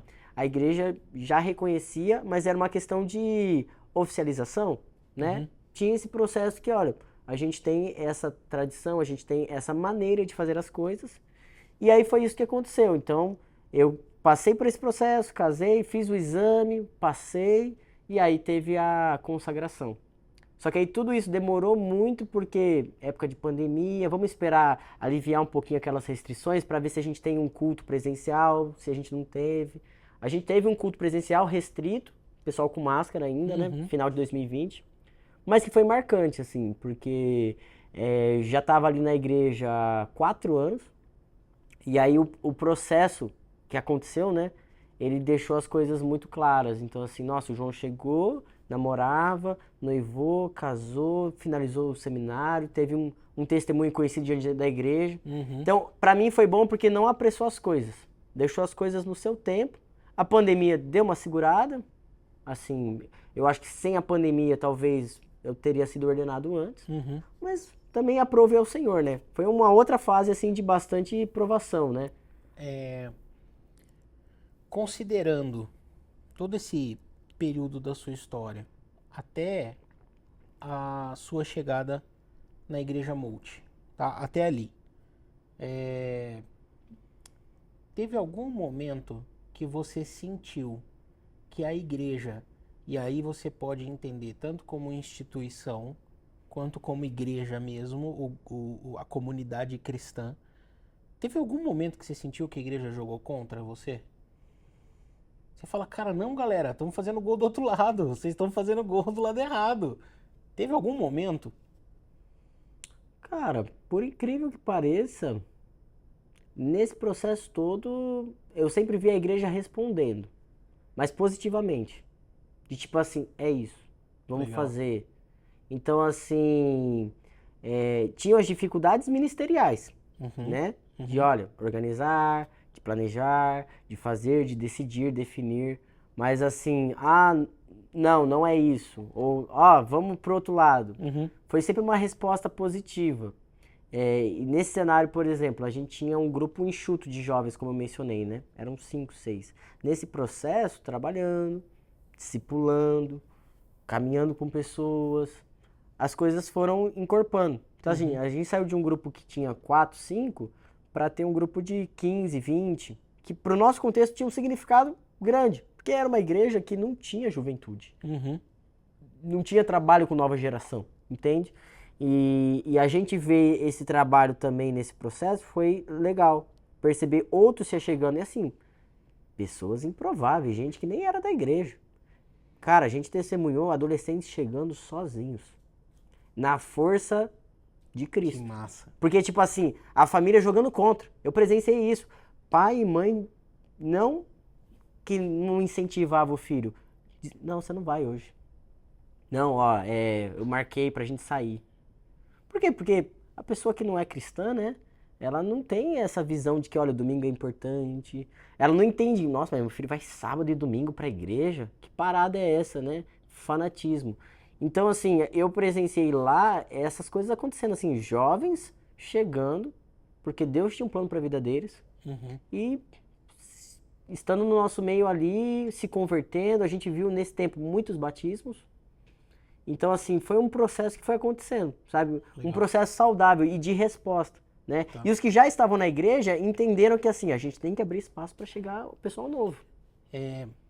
E então, e pelo que eu estou entendendo, muitos momentos, ou talvez o tempo todo, em que a igreja jogou a favor, que ela colaborou, que ela contribuiu. Sim, E eu imagino que você tenha tido pessoas específicas, assim como você falou aqui de pastores, né, e tudo mais, provavelmente outras pessoas da comunidade que talvez tenham sido pessoas-chave, né? E sem entrar no mérito da questão sobre pessoas em si, mas quais foram as ações que foram chave por parte da igreja? Exemplo, eu vou te falar da minha história. E aí, certo. talvez para ilustrar a minha pergunta e deixar ela mais clara. Show. Teve uma pessoa na igreja e essa pessoa, quando eu tinha 19 anos, minha habilitação eu tirei com 20. Então, aos 19, essa pessoa me perguntou. Eu já tinha começado a minha empresa, eu já estava, né, trabalhava de ônibus e tudo mais, estava empreendendo. E essa pessoa me perguntou assim: Tiago, e a carta de motorista, rapaz? Na época eu chamava carta de motorista, não chamava Aham. habilitação, né? Olha só. Mas aí assim, e a carteira de motorista, rapaz? Como é que é? Você não vai tirar? Você não, né?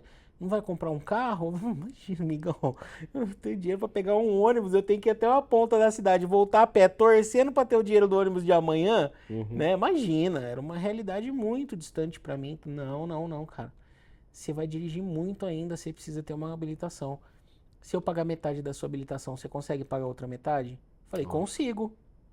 Então eu pago metade da sua habilitação. Então uau. essa para mim foi uma ação chave em um momento muito importante. Uhum. Então veja, eu já devo ter rodado pelo menos 300, 400 mil quilômetros na vida aí. Sim. Ou mais até. E esse cara ele tem uma participação muito importante nisso. Uhum. Essa ação que ele tomou, e eu acredito que direcionado por Deus, teve foi uma ação chave na minha vida, porque o Uhum. carro se tornou muito importante para mim profissionalmente.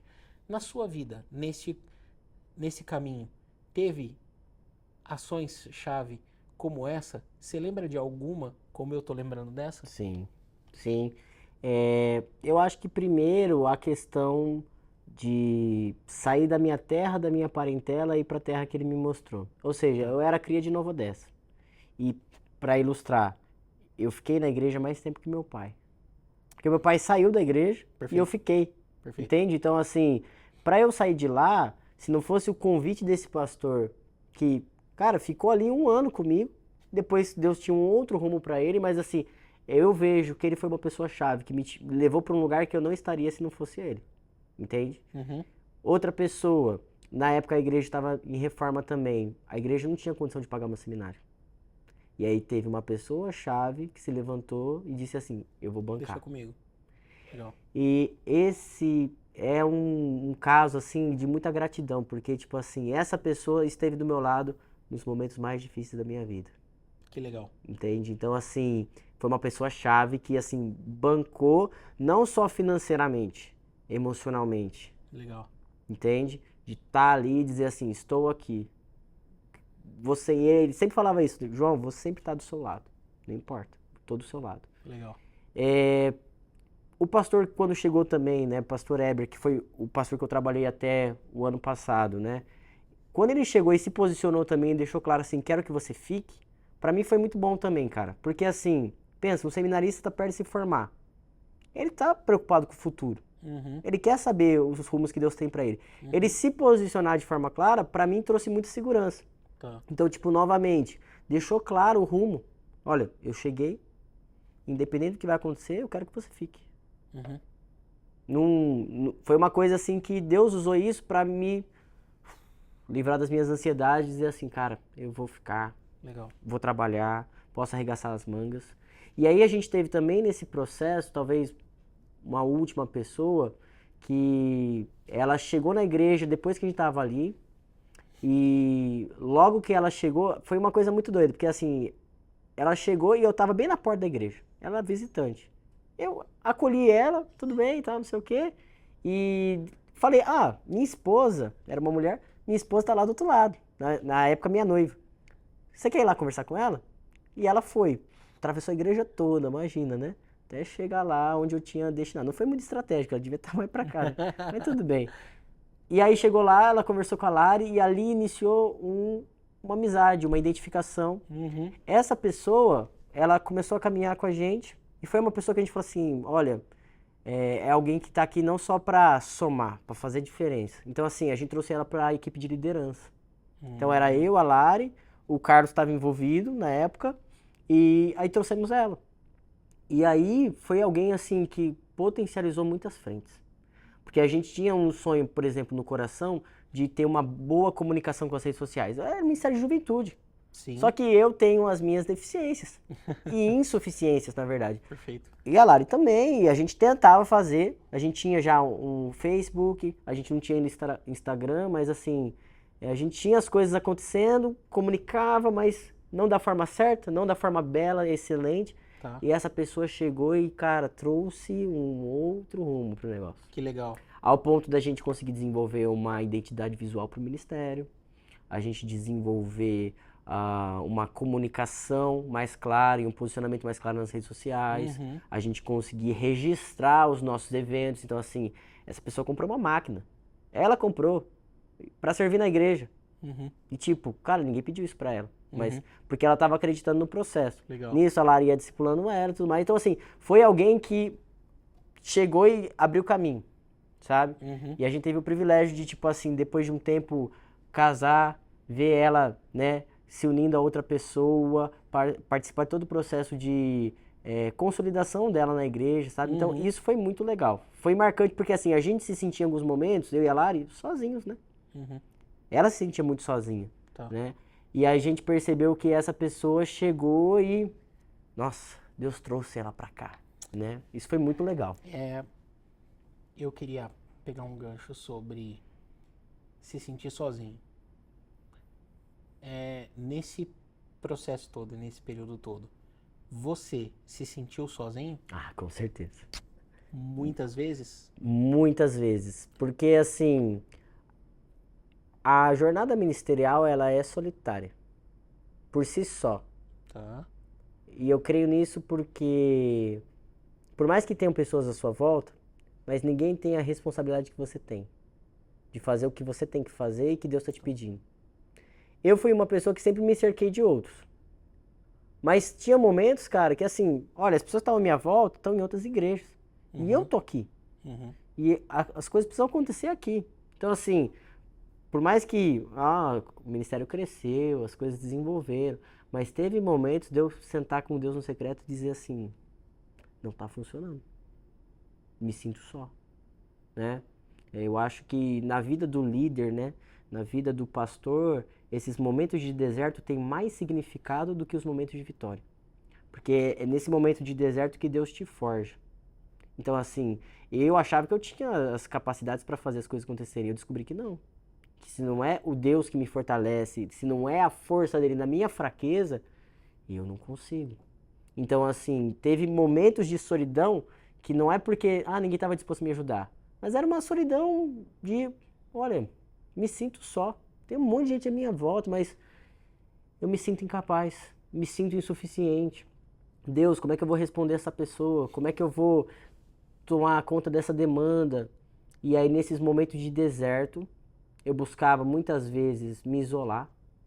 Isso era algo que até incomodava a Lari, que ela falava assim, fica com o celular ligado. Eu falo, não, vai ficar no modo avião. Eu preciso me desconectar de tudo e me conectar com o meu Deus. Então, assim, eu tive vários momentos desses. Tá. E talvez ninguém sabia disso até agora. Mas foi nesse deserto que Deus me fortaleceu.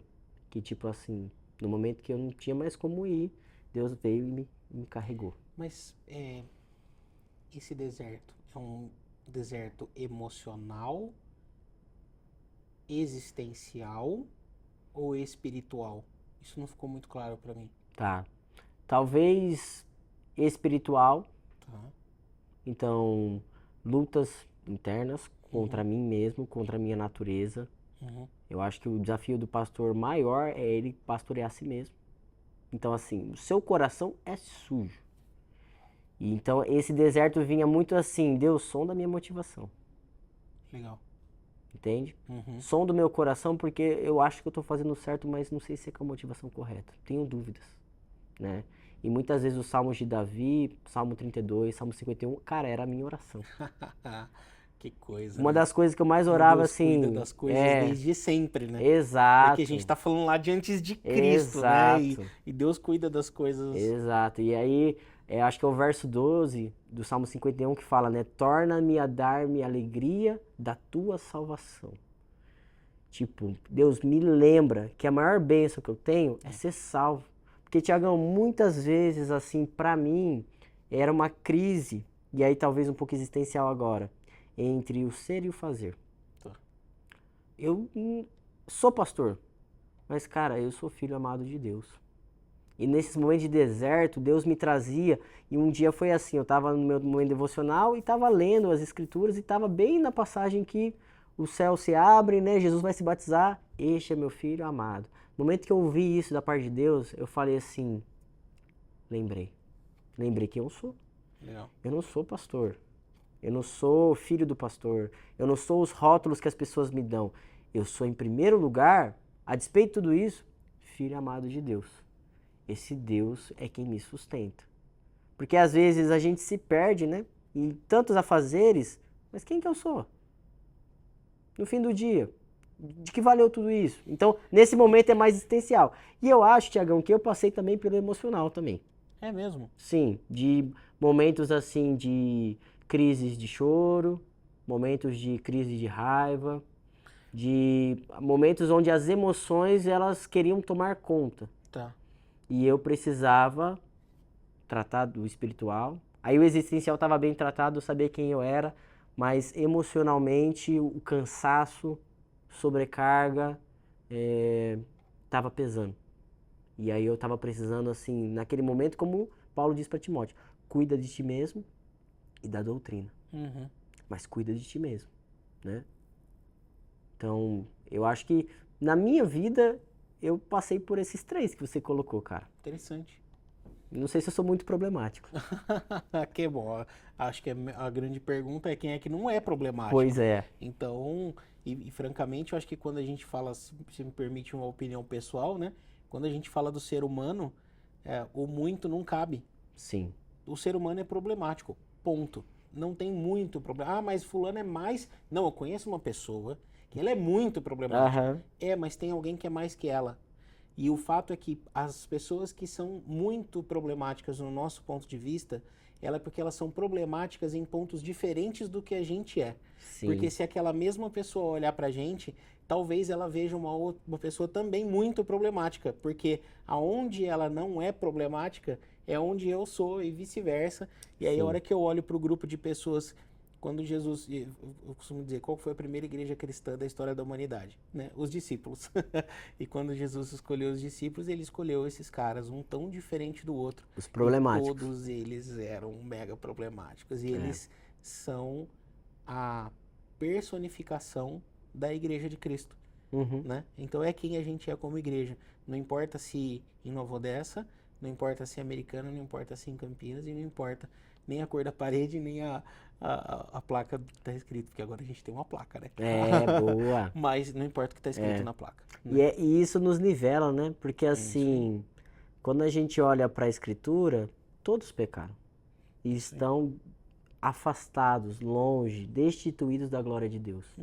Então, quando a gente se compara uns com os outros, a gente acha que existem pessoas mais e menos. Mas se a gente fizesse uma comparação vertical... É isso aí. Não, compara com Jesus, né? Exato. Compara. É isso aí. Tá todo mundo tão Tá longe. todo mundo ferrado. Então, não importa, mas com comparação a outro, mas diante de Deus, Não, você tá na mais mesma na onça distância. essas horas, meu querido. Esse é o ponto, porque não tem, sabe, não tem Exato. intensidade. Nós somos problemáticos. E como igreja, você falou das pessoas, então, de atitudes que foram chave ministerialmente para você como pessoa. Nesse período de deserto, você pôde contar com a igreja, seja do ponto de vista institucional, seja do ponto de vista comunitário? Eu acho que em alguns momentos sim, em outros não. E eu digo que em alguns outros não porque talvez muitos nem souberam. E os que souberam também, dentro daquilo que a gente estava falando de somos todos imperfeitos, talvez não conseguiram responder da forma como... De forma assertiva. Isso, de forma que trouxesse solução. Então, assim, a Lari como minha esposa, cara, passou por todos. E foi igreja na minha vida, como filha de Deus, me ajudou a perceber o que era João, carne, pecado, e o que era Espírito Santo. Então, assim, ela conseguia me ajudar a verificar se não era um engano do meu coração ou se era, de fato, aquilo que Deus estava querendo gerar, certo? E nesse ponto, meu pai também foi uma pessoa que foi igreja comigo, que assim, foi alguém que eu pude ligar e chorar junto. Então isso foi muito importante, né? Poder ligar, poder chamar, pedir socorro e ele atender. Então eu percebo que assim, já teve momentos, por exemplo, eu estava pregando e o sermão tocava num ponto que, cara, era o que eu estava vivendo. Né? Na Multi a gente fala muito sobre isso, né? Autenticidade, né? Se o líder ele não é vulnerável e se o líder não expõe primeiro os seus pecados, primeiro as suas dores, primeiro os seus sentimentos, não espere que os outros vão fazer isso. Porque primeiro que é injusto e segundo que você é o exemplo. Então assim, se o líder tem uma atitude hipócrita ou de máscara, ou de acobertar as verdades, é assim que as pessoas vão tratá-lo também. E vão se portar diante dele. Então assim, eu sempre adotei essa postura de, cara, vou ser quem eu sou, né? E não é sobre, mas João, você não está se expondo. Cara, se eu tiver que me expor para que a glória seja de Cristo, eu me exponho. Entende? Que assim, no fim das contas, o que importa não é o like para mim, nem o hate. O que importa é Jesus Cristo. Então assim, se você pegar o apóstolo Paulo, ele não foi alguém que se expôs às situações mais vulneráveis, mas para que a glória fosse de Cristo? Então foi. Ele, cara, foi para Jerusalém quando todo mundo tá falando para ele, não vai, que você vai ser morto. E ele diz assim, eu estou pronto não só para sofrer, eu estou pronto para morrer por Jesus. Então, eu vejo assim, nesse sermão, terminou o sermão, cara, e eu aguentei o sermão todo, né? Foi até forte. Mas, cara, chegou no final e eu tava dilacerado. E o sermão falava sobre aquele texto em Provérbios, entrega, né? Confia no Senhor, tudo que você faz e os seus planos serão bem-sucedidos. Ele fala, olha, do coração do homem vêm os planos, mas do Senhor é a resposta final. E era tudo em relação ao futuro, em relação às coisas. E eu tava muito angustiado, né? E aí no final do sermão eu tive que exercer a autenticidade e dizer assim, pessoal, eu não tô bem. E eu preciso da oração de vocês, da compaixão de vocês, porque nesse momento meu de vida tá difícil demais. A galera me olhou assim, imagina eu desabafando com os jovens da igreja, né? A galera me olhando assim, tipo assim, para aí, se o João não tá bem, quem sou eu, né? Porque eles colocam a gente no pedestal, né? É verdade. Cara, você é super-homem. Verdade. Você é aquele em quem eu me espelho. E aí, como Cristo, a gente pode ser crucificado. Porque Cristo foi isso, né? Ele não foi o super-homem, ele foi o que foi modelo para todo mundo, mas numa cruz. Renúncia, sacrifício, comprometimento. Então, assim, foi um momento assim que eu pude dividir essa carga que você está falando, de assim. E aí, depois, no final do sermão, pessoas me abraçando, pessoas orando comigo, pessoas vindo e dizendo, João, se você quiser, eu estou aberto, pode conversar comigo, né? E curioso foi que esse dia a Lari não estava lá, né? Então, assim, foi algo que aconteceu, não foi planejado, não foi premeditado, mas foi necessário. Assim, eu falei, gente, eu não posso terminar um sermão como esse sem expor como que tá meu coração diante disso aqui que eu tô pregando. E aí a galera veio e a gente te sustenta. Aí veio 3 jovens lá da igreja e falaram assim, bora comer um pastel? Aí fomos nós 3, né, nós 4. E, cara, foi um cuidado que, assim, poucas vezes eu vi na minha vida, entendeu? Porque às vezes a gente fica com esse medo, cara, vou expor o que eu sinto. E o que vão fazer com isso?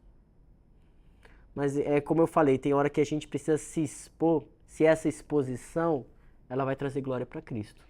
É que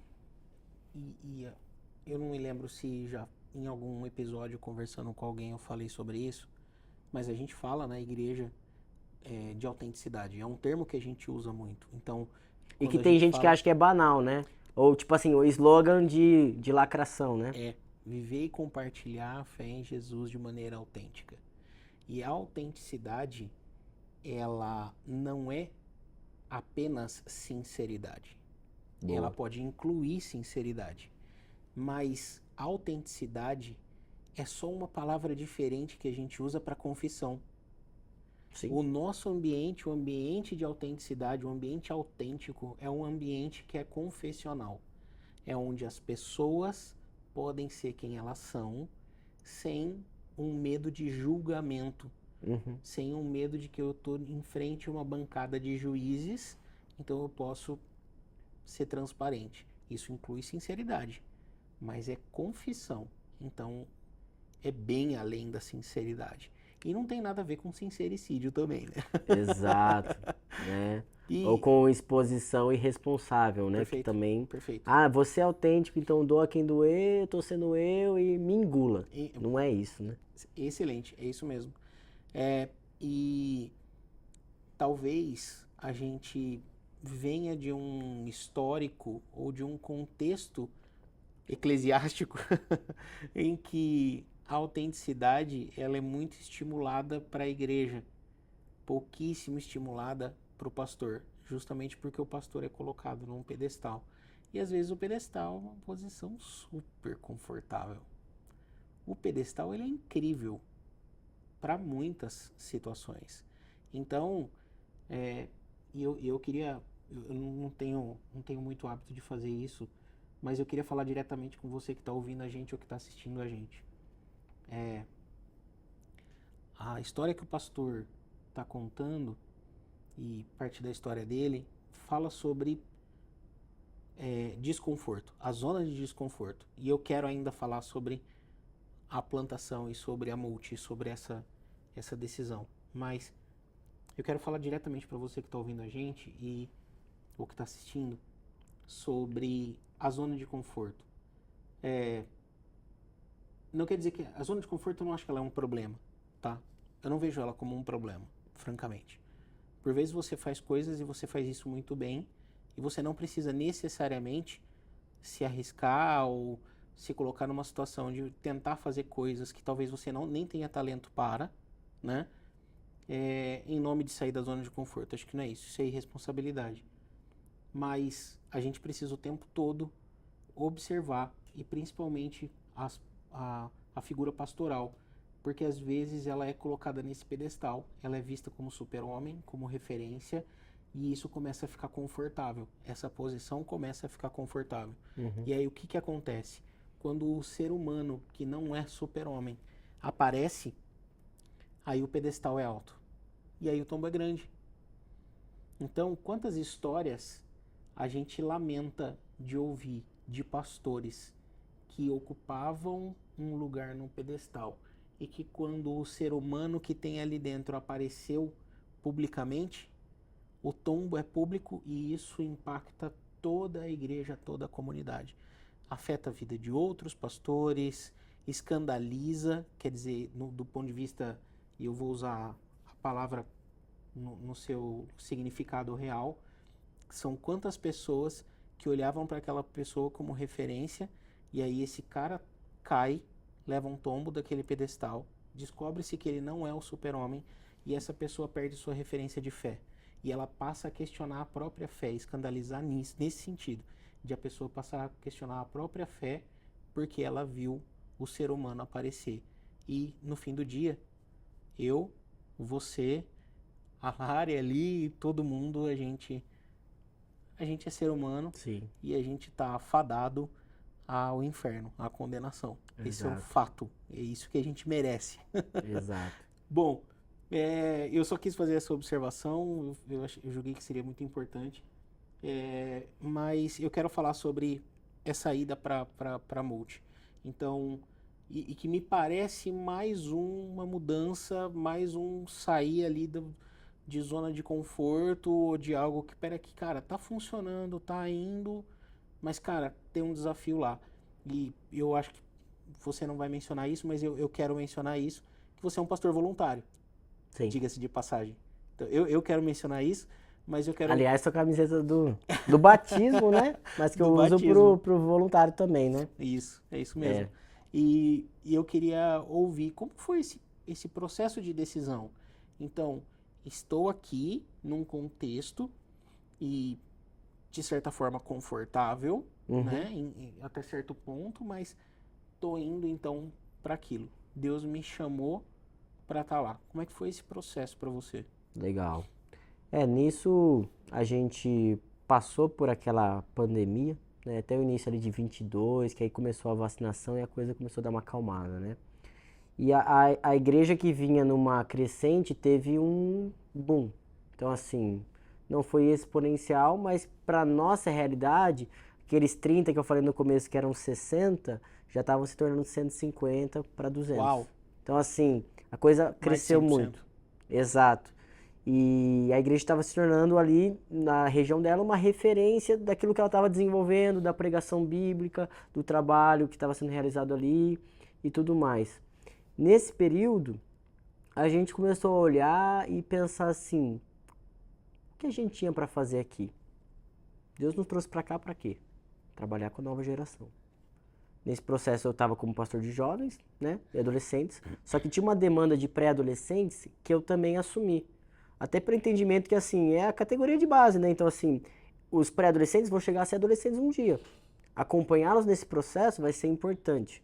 Então, a gente começou a esticar o braço do que a gente chamava de Eleve, né? A nova geração ali, para adolescentes, pré-adolescentes. Então, assim, desde os 9 para 10 eu já tinha contato direto, pastoreava.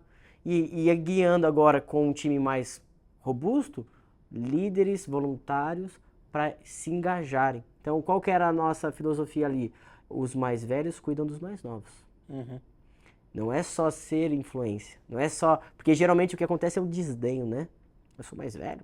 Então, quando você chegar na minha idade, aí, essa meninada não vai dar em nada. Não, essa molecada não passou pelo que eu passei. E a gente... Pra eles tá fácil. Exato. A gente começou a olhar assim, olha, da mesma forma que eu sou mais velho que vocês, eu tô cuidando de vocês, vocês precisam começar a cuidar dos mais novos. E isso precisa começar a descentralizar, não pode ser só o João cuidando. Precisamos ter líderes, precisamos ter gente influenciando gente, né? O movimento de Jesus é esse, não é de um super-herói, é de vários heróis, né? Tanto que uma das séries que a gente fez lá, que foi muito impactante, foi o Formador de Heróis, assim, como a gente gera discípulos que geram outros discípulos. E aí nisso, a coisa começou a engrossar, ao ponto que até o Kids a gente acabou trazendo para esse guarda-chuva chamado Nova Geração.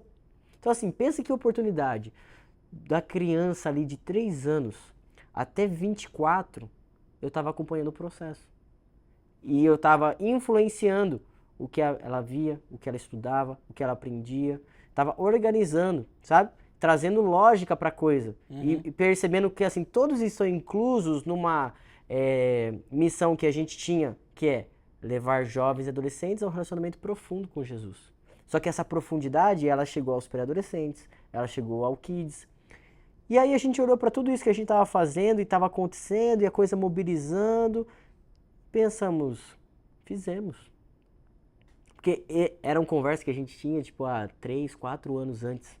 Nossa, imagina a gente ter uma identidade visual toda da nova geração. Cara, a gente fez. Chegou esse dia, sabe? Então, a gente começou a partilhar de um senso de realização, em primeiro lugar, mas num senso também de inadequação. De assim, a gente fez o que tinha que fazer. E agora?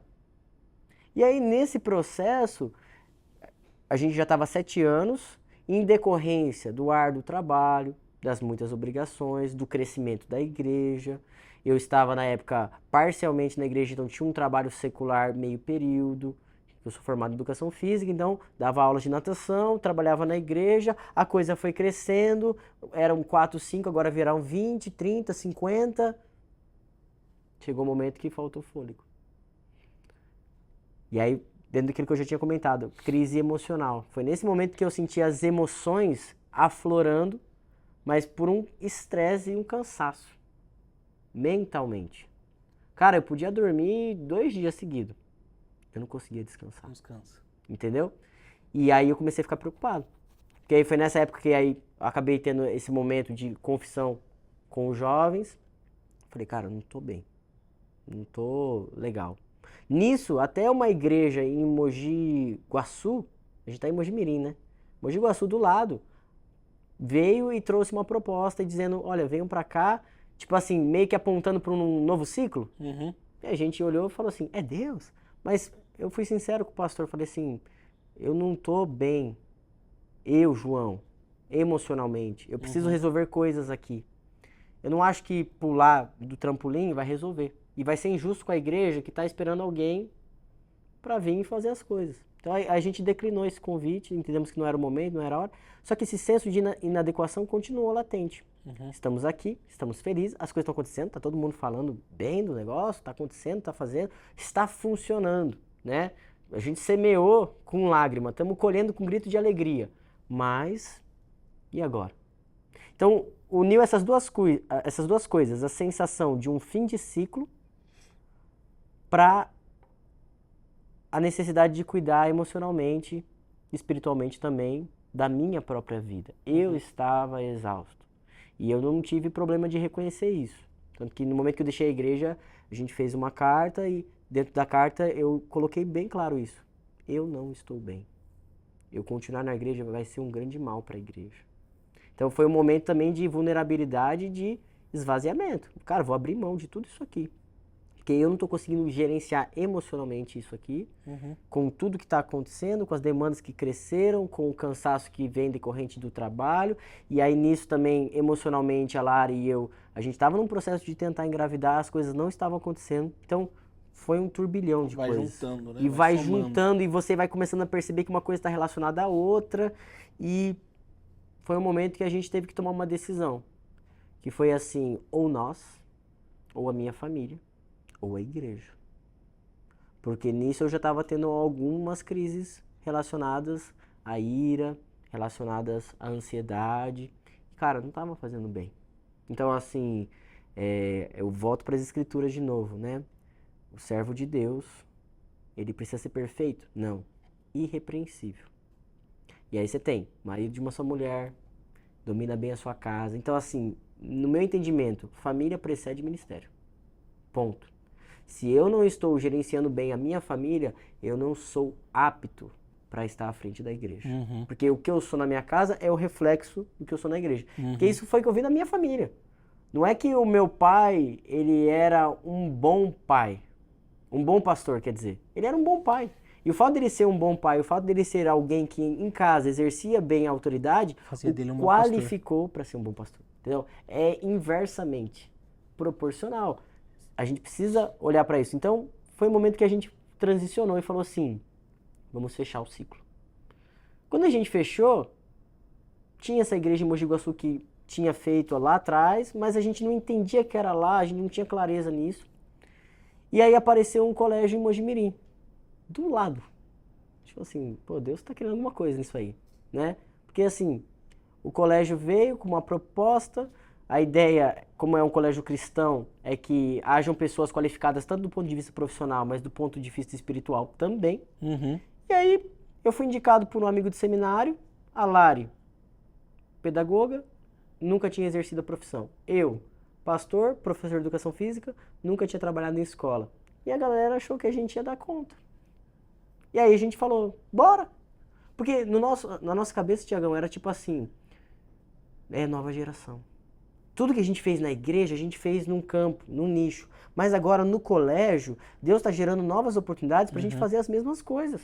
E igual na outra igreja que não tinha as mesmas peças, não tinha o mesmo cenário, lá no colégio não tem as mesmas peças. E vai renovando, né? Mas é o mesmo Deus que está agindo e atuando. Então a gente olhou para tudo isso e falou assim, Deus está nisso aqui, mas a gente vai ter que mudar de casa, mas a gente vai ter que se desprender do nosso apartamento, a gente vai perder a nossa rede de relacionamentos, a rede de apoio, mas, cara, Deus está nos chamando. Sai da sua terra, da sua parentela. Esse versículo é para Abraão, creio nisso, mas são versículos que Deus traz à tona nesses momentos de decisão para mim. Sai da sua terra, da sua parentela. Vai para a terra que eu te mostrarei. Então foi isso. Nisso, a gente falou, precisamos de uma igreja, cara. E aí a gente entendia a necessidade nesse processo todo de preciso ser pastoreado. Não preciso assumir uma igreja, não preciso do posto de pastor. Preciso de alguém que me ame, me acolhe e caminhe comigo. A gente acompanhava muito pelo Instagram e a gente já gostava muito porque tinha muito do que a gente queria desenvolver e desenvolvia na nossa antiga igreja. E aí a Lari, graças a Deus, olhou e falou assim, ó, vejo sentido nisso aí. Pra mim era uma quebra maior de barreiras, principalmente do ponto de vista denominacional. No começo era assim, olha, mas não é uma igreja batista. Eu sou pastor batista, eu fui formado em colégio batista, meu pai é pastor batista.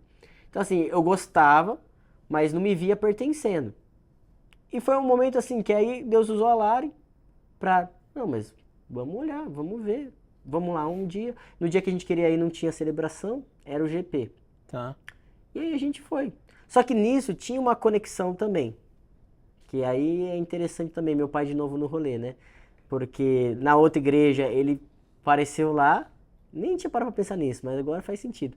E ele também auxiliou o Thiago no processo e no projeto de plantação, porque meu pai também estava plantando uma igreja americana. Então assim, como meu pai era diretor do seminário, o Thiago o conhecia, tinha como referência e buscou ajuda. E essa é uma história muito massa e que eu tenho muita expectativa de sentar com o pastor Thiago aqui e ouvir isso dele, assim. Sim. É realmente um negócio incrível, assim, né? E porque no momento, assim, que, cara, as igrejas estão fechando, ninguém tá abrindo igreja. Tá todo mundo fechando igreja. E poucas pessoas crendo num processo, né? Crendo que poderia dar certo. E aí meu pai foi esse instrumento de, ó, vejo sentido nisso aí. Vai, avante. E aí eu ouvi então isso, eu tinha a questão do Instagram e meu pai que falava assim, olha, tem um cara fazendo uma coisa muito legal lá em Campinas. Falei, bora, vamos conhecer. Chegamos no GP. Cara, do começo da experiência do GP até o fim, a gente viu a mão de Deus. De forma extraordinária, Tiagão, dizendo assim, do momento que a gente chegou, porque Deus não deixou a gente chegar sozinho, a gente não conhecia ninguém. Nem o Thiago eu conhecia assim, conhecia de seminário de ver de longe. A gente chegou, tava lá Carlinhos, Jéssica, Murilo, Marielle, acolhimento. Subi o elevador com eles, chegamos lá, o Thiago, Aline, acolhimento. O pessoal sabia quem a gente era, pra onde a gente ia, o que a Lari fazia, o que eu fazia. A galera veio tipo assim, preparada para nos receber. A gente falou assim, esse povo não é normal, não. Tem a mão de Deus nisso aqui, não é possível. Porque assim, é engajamento. É desejo de fazer com que a pessoa se sinta bem. E nem sempre as igrejas são intencionais nisso, né? E aí o Thiago tava naquela série de Neemias. E cara, ele tava falando sobre Neemias, se eu não me engano, do 6 pro 7, era um momento de transição. Mas assim, do início ao fim Deus falou conosco. Que legal, tipo cara. assim, olha, fim de ciclos, começando novos ciclos, gerando novas oportunidades. A gente falou, cara, é isso. E aí acabou o GP, o Thiago sentou com a gente e falou assim, qual que é o seu rolê? Porque até então eu tinha entrado em contato no Instagram, mas dito assim, olha, sou filho do Lazarino e tal, tô indo visitar. Boa, seja bem-vindo. Quando eu comecei a contar a minha história, e grande parte de tudo isso que eu tô falando aqui, ele começou a chorar. E assim, cara, me vejo em tudo que você tá falando. As nossas histórias tiveram uma intersecção sobrenatural, assim, de, olha, Deus fez a mesma coisa na vida do Thiago e na vida do João. Filhos de pastores, garotos improváveis, estudaram no mesmo seminário e nem se conheciam direito, mas aí Deus uma hora uniu. Cara, foi muito doido. E aí terminou, ganhei um Oix pra terminar, né? Chave de ouro, cê é louco. E aí a gente foi pra casa com um sentimento assim, a gente precisa voltar. Aí no outro domingo a gente falou, vamos na celebração. Mesma coisa, celebração, do começo ao fim, a mão de Deus. Tava naquela época na série da Armadura de Deus. Né? Assim que luto minhas guerras. Sim. E ele tava falando sobre a espada do Espírito, foi o dia do Jedi e tal, né? A gente, no início ao fim da celebração, percebeu um movimento que era muito familiar. E não era familiar ao GP, era familiar à nossa antiga igreja, o nosso Ministério de Juventude. Tá. Aquela coisa de chegar meia hora antes, a gente fazia isso. A gente marcava 7 horas. E não era que atrasava e começava às 7h30. Era já combinado, assim, olha, o pessoal termina o ensaio do louvor, a gente fica essa meia hora para já iniciar a celebração, entendeu? E aí a gente já subia naquele espírito. E o pessoal ia se acolhendo, conversando, conectando, porque isso, principalmente com uma galera mais jovem, dá muito certo, né? Não é igual, muitos adultos às vezes chegam só para a hora do culto. Mas a juventude tem essa coisa, né, de chegar antes e tal. E aí a gente fazia isso. Aí veio uma moça, uma voluntária, não lembro quem era, mas falou assim, viu, vamos entrar, vai começar. E a gente fazia isso na outra igreja, cara. Então assim, elementos pequenos. A gente viu o merch. A gente olhou os nossos produtos que a gente fazia na outra igreja e falou assim, mano, tem alguém fazendo algo que a gente tá fazendo, só que não no ministério, numa igreja. Aí a gente entrou, vimos aquele timer. A gente lembrou do nosso timer. Aí vimos o louvor.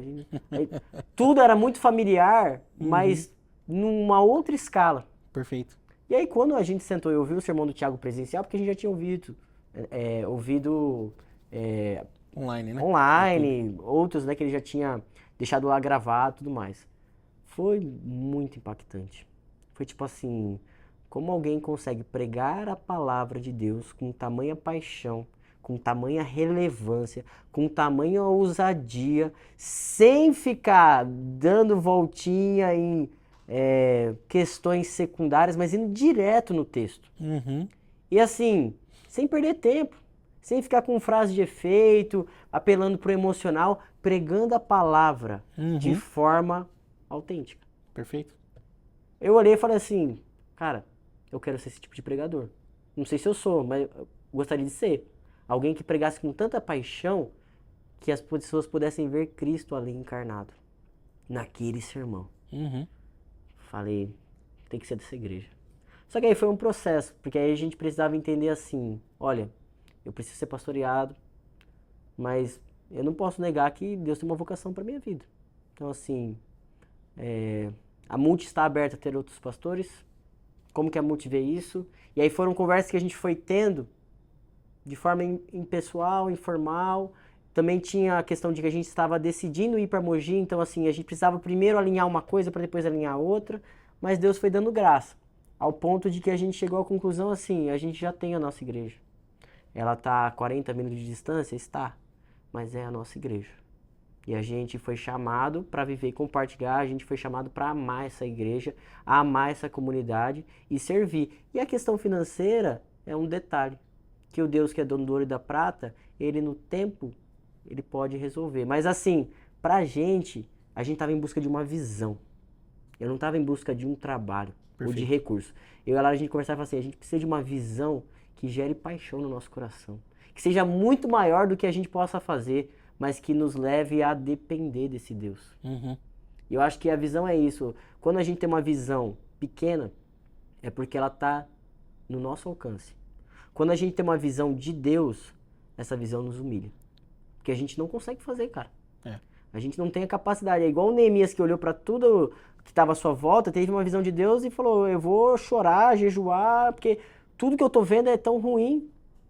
Mas Deus pode fazer infinitamente mais do que pensamos ou pedimos, segundo o seu poder. Então, assim, isso gerou em nós esse convencimento do Espírito, de que, assim, aqui existe uma igreja que está sendo plantada na cidade de Campinas para fazer a diferença, para ser relevante. E aí, nesse meio processo, a gente foi se deparando com coisas tipo assim, ó, estamos de mudança, sejam bem-vindos.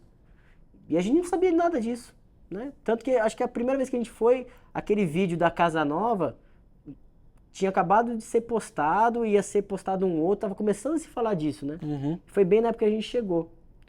E isso nos lembrou também, quando a gente foi lá na igreja, e a igreja estava de mudança. A gente falou assim, Deus está fazendo algo na nossa vida, cara. Né?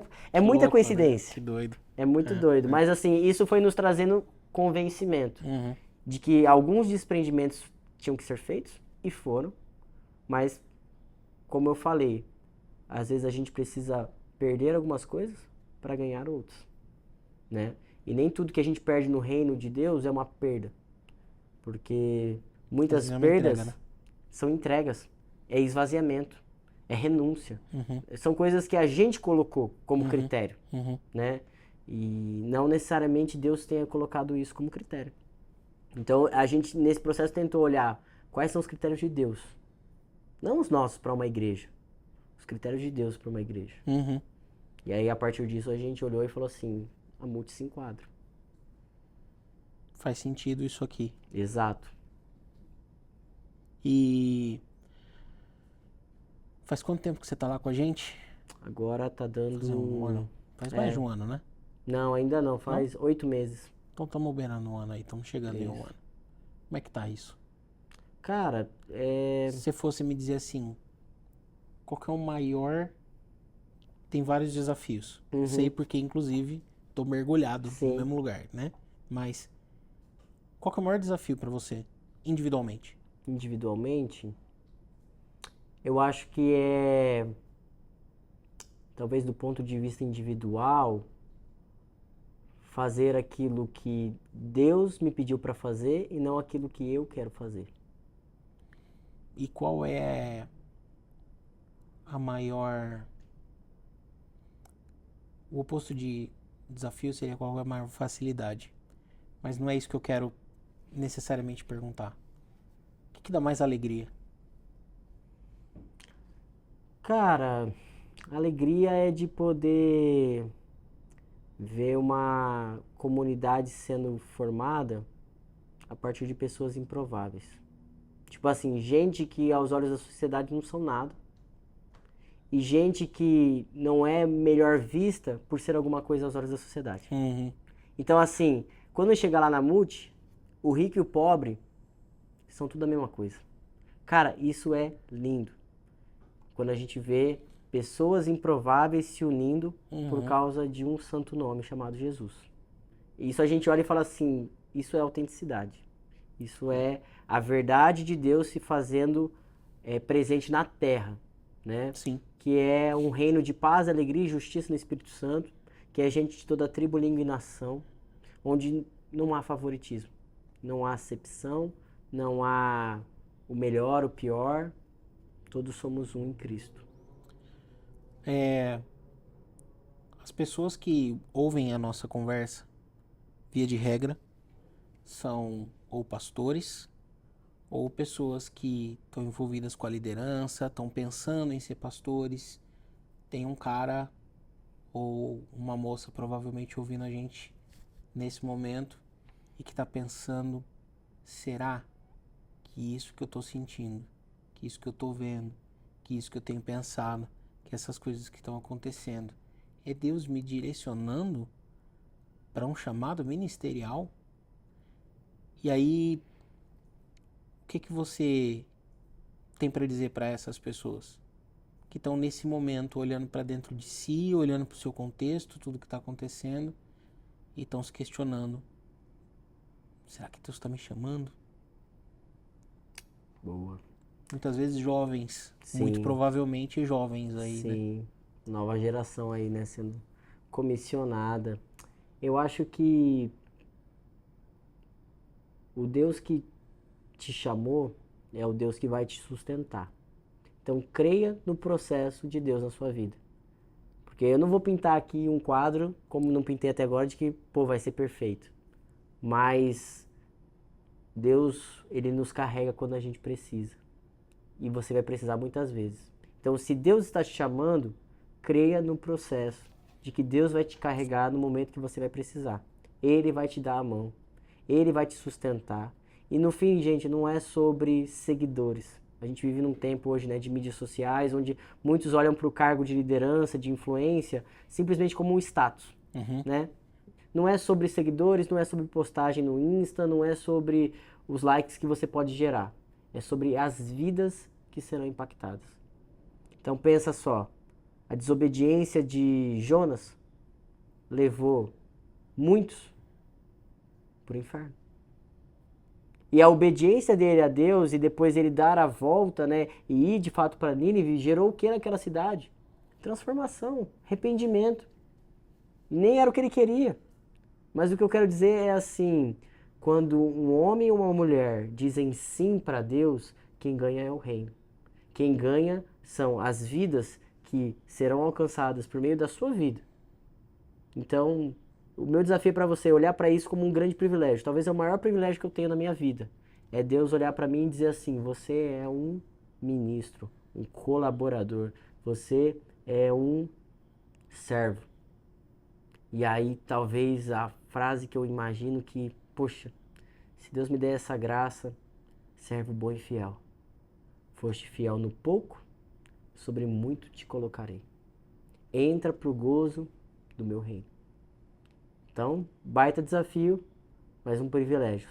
Sempre um privilégio. Legal. E eu quero falar com você que tem consciência de que o ministério não é necessariamente o teu chamado, mas que quando você ouve uma conversa dessa, o seu coração queima. Tem muito seminarista, tem muitos Joãozinhos lá, né? Lá no começo, lá, e que precisam de uma pessoa que vai estar disponível para ela, que quando tem condição vai pagar o seminário, que vai amparar essa pessoa não só do ponto de vista financeiro, mas que está lá muitas vezes com experiência, normalmente pessoas um pouco mais velhas e que estão lá e à disposição. Acho que a gente ter alguém que está à disposição, Sim. ter a quem recorrer, tem quem chamar, tem um número de telefone que você pode ligar e que não é um 90, né? Então, e isso faz muita diferença. Então, assim como tem essa galera que tá ali, poxa, será que tudo isso que está acontecendo, né, parece que sim, mas mais. Tem as pessoas que têm condição e que quando ouvem essa conversa são chamadas pelo Espírito Santo. Então, não ignore o chamado do Espírito Santo para você. Amém. Às vezes é um cara que vai pagar metade da habilitação. Boa. E às vezes é alguém que vai pagar o seminário. E nem sempre é dinheiro. Mas Jesus abençoe você que está ouvindo a gente. Pastor, obrigado. Massa demais essa conversa. Top. Eu sabia que seria um episódio muito legal. E obrigado por ter vindo até aqui, por dispor do seu tempo, da Lari, por estar com a gente. É uma alegria sempre estar junto com vocês. Mas esse episódio era um episódio muito esperado e eu fiquei muito feliz que a gente conseguiu gravar ele. Show. Massa demais. Fica à vontade, fala como é que a gente chega em você, como é que a gente Legal. acha. Fica à vontade. Beleza. Lá no Instagram você pode acessar lá @jglazzarini, tá o meu perfil lá, é aberto, você pode me seguir, pode entrar em contato pelo direct, a gente pode conversar, tá? E ali a gente pode talvez trocar mais ideias sobre isso, talvez livros que eu possa recomendar e tudo mais. Lazzarini, um Z só, Isso, um N só. Lazarini, tá? Aquele Lazzarini básico, Beleza. tá bom? E na Igreja Multi também, estamos lá aos domingos, você é muito bem-vindo na nossa comunidade, então venha nos fazer uma visita, deixe que a gente conheça a sua história e que você possa conhecer a nossa história também. É um projeto de plantação onde a gente está apenas no começo daquilo que Deus quer fazer e tem realizado. Então, se você é de Campinas ou região, conhece alguém em Campinas, domingo, a partir das 6 horas lá na Multi, você é mais do que bem-vindo, tá bom? E se você chegar por meio desse vídeo, nos deixe saber também, né? Legal. Deixa nos Procura a gente comentários lá. às vezes, ou comenta com a gente lá, que vai ser um privilégio. É isso aí, massa demais. Gente, valeu. Obrigado para você que ficou ouvindo também a nossa conversa e o objetivo é que essas conversas sejam relevantes para você, para ajudar você a ser um servo melhor, uma mãe, um marido, uma esposa, um pai melhor também, um servo melhor no reino. Eu espero que tenha sido relevante para você, como foi para mim conversar hoje com o pastor João. Valeu, até a próxima. Tchau.